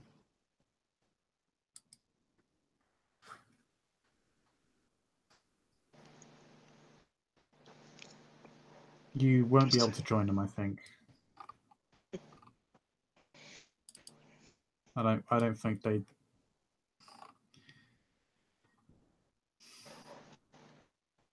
have a pretty big grudge against Europeans because Europeans committed genocide on them.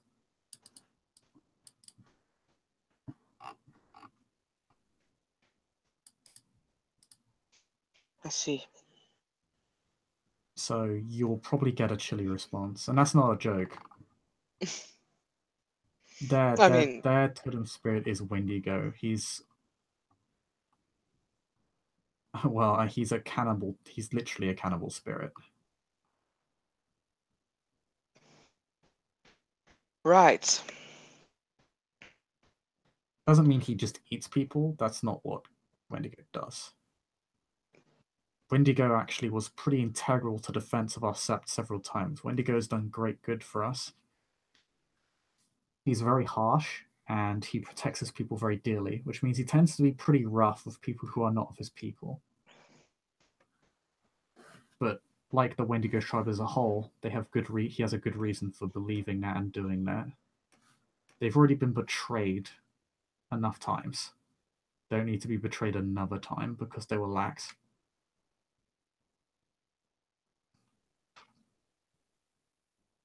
So they tend to make friends very slowly. But I can tell you this, if you have a Wendigo as a friend, they're your friend forever.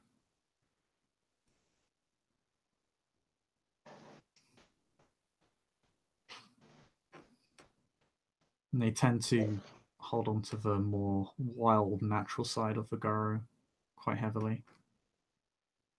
Because that's how they've always lived, and they're not going to lose it because some people wanted to wipe them off the face of the earth. They're not going to kowtow. They're fairly idealistic.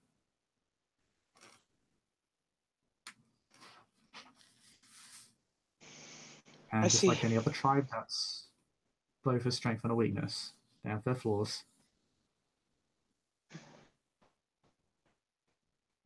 But I appreciate them. And I would never have what happened to them ever happen again. If someone even tried that bullshit, I'd side with him Wendigo in a heartbeat. We did actually have some issues between the Fenrir, the Fianna, and the Wendigo and the Uktena about a year ago. It's calmed down now. Well, that's good to hear, I guess. I'm not really ready for... Yeah, Central Park is kind of like a melting pot of like every tribe. So so you're going to be meeting a lot of people. And we have quite a few cubs around right now. Okay. So yeah, one of them is actually a Silver Fang prince, the prince of House Blood Red Crest. Well, looking forward to meet him then, I guess. Will I have to bow? You're all cubs. Okay. I mean, I He's a good guess kid. He's a little bit naive. I mean, I say he's a good kid. Like I'm what 22. I'm an Adrian. That's like I guess there are 5 ranks to us. There's Clea, Foster, and Adrian, Afro, Elder. I'm pretty high up the food chain. I hold a position called the Master of Challenges. It basically means when a Garu wants to fight another Garu, I'm there to say, well, wait a second, we're gonna do it like this. Also, stop spitting on each other for 3 seconds so you can resolve this. So Basically, you're what I the bully werewolf. bully, bully. His snout nudges your chin like, oh, how dare, like, no, you get a face lick. Oh no! Ew! Ew! Stop that! I'm not a bully. You say that again, I'm giving you more face licks. Okay, fine. Ah, your baby. You're just proving my point here. I'm not a baby. Baby bird. Jakey. Savior of Olympus, madam. Right. Ah, me and Chloe and Simon up there. Man, that was a hell of a time. Yeah, that's the Sure, but rundown. And we've been here for don't like 2 forget, I hours. remember the time when we were playing, like with the little tiny teapot and my dolls. We played the tea party.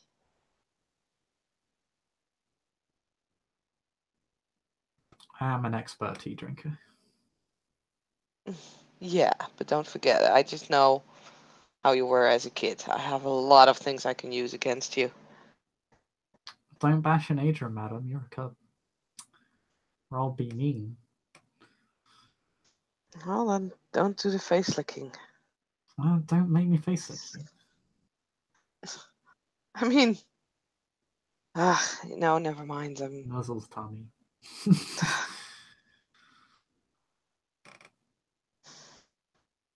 Anyway, do you want to at least get in the car? Because we got like a 3-4 Yeah, hour trip back. yeah, that sounds like a plan. Alright. He'll hop off. And he'll reflexively turn back into his Homid form.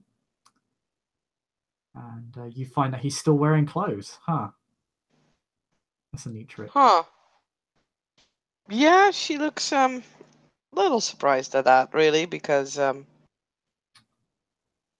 wonder what happened to her, but What's up, Red she's Chest? not gonna argue it now. What's up, Red Chest? Sorry again. Red Chest, because Robin. Uh, Bird. yeah. Actually, Rebel sound. like Robin actually only wears like a dress. Oh yeah, here's There's a like, tissue for the facelifts. I know you think that, gross. You're going to be getting it from a lot of other loopers, just so you know. That's how they interact with people. oh, okay. I mean, sure. I think that's how wolves act, right? It's Mm, natural to them. okay. They're not used to sharing cups of tea with dolls. They used to ruffling against each other's fur and like face licking and grooming each other because that's how I they guess. communicate. I guess I'll just have to get used to that. It's good practice. Honestly, it's actually a fairly useful skill to have. It's not just other than the experience itself can be rewarding. Like it's more than it sounds. Well, it sounds like something I still have to get used to. You got plenty of time. I'm just gonna thank everyone here for saving you, and then we'll go. Okay. Yeah. I'll show you around. Okay. He'll kind of pull her up and give her a hug. I'm I'm glad that at least I'm not the only one in our family that does this changing into werewolf thing.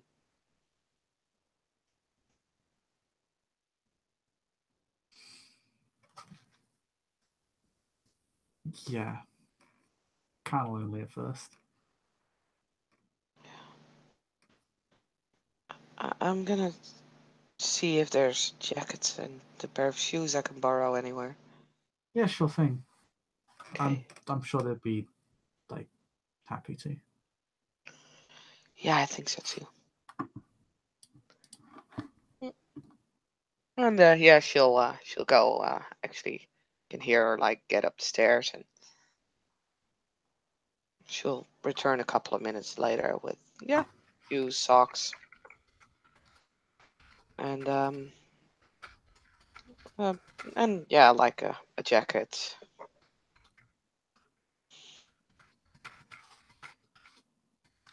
These people have been really kind. Wish there was something I could do to thank them. Hey, you have a chance. Yeah, I suppose.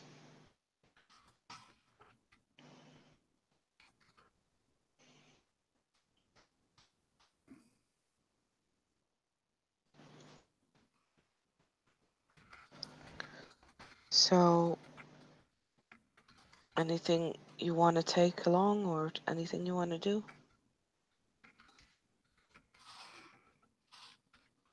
Do you have anything here that's yours that you need to take along with you? I'm fine. I just drove here. I have nothing. All right. When we get back, I'll get you a new phone as well. Yeah, phone, tablet, books, clothing. Maybe some of the stuff is still at that house. I don't know what happened there. Okay, Lisa, don't get too enthusiastic. What? He was like, "Okay, Lisa, don't get too enthusiastic." I mean, no. I mean, I'm happy that you want to buy. Like, I can get my own phone. That's not a problem. But I just kind of like. Never mind. It's like my stuff, you know. I know.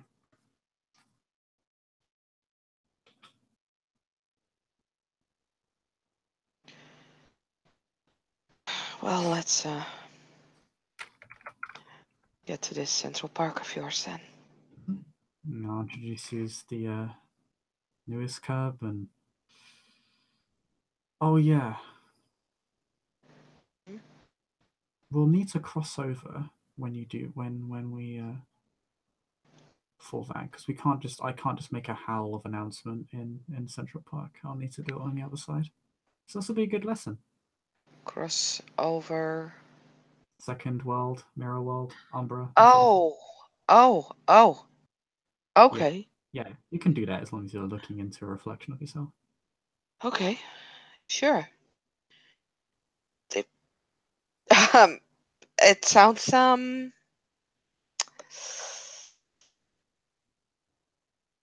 interesting.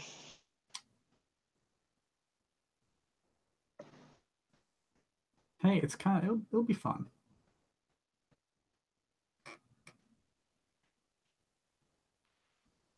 Okay, Anyway, I trust you. yeah, I got your back every step of the way. Anything bad happens, I'm there. Okay. Um, but yeah.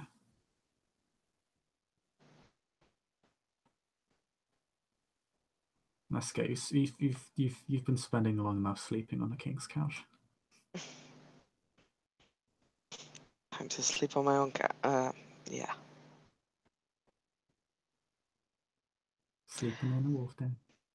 So he kind of pulls you out, or just kind of Yep, she'll give another wave to like the kinfolk in that house and thanks them again, and same. then Jacob will thank them profusely. You she'll saved my get into the tiny cousin. passenger Thank you, seat. She's not that tiny. my little baby cousin. Mm. Yep, she'll get into the passenger seat of the car as And soon as Jacob Jacob, kind of points out it's that one. yeah, his car. He has resources free, so he has a fairly nice car. Indeed. Bitchin'. And yeah, he'll begin driving home for our ride, or let's just talk to small talk, that sort of thing. Yeah. Yeah, she probably dozes off like for a bit, but other than that, small talk. Yeah. And I think that we can end our scene. Yes. Thank you, players for playing. Thank you, watchers watching. We'll see you all next time. Little baby bird.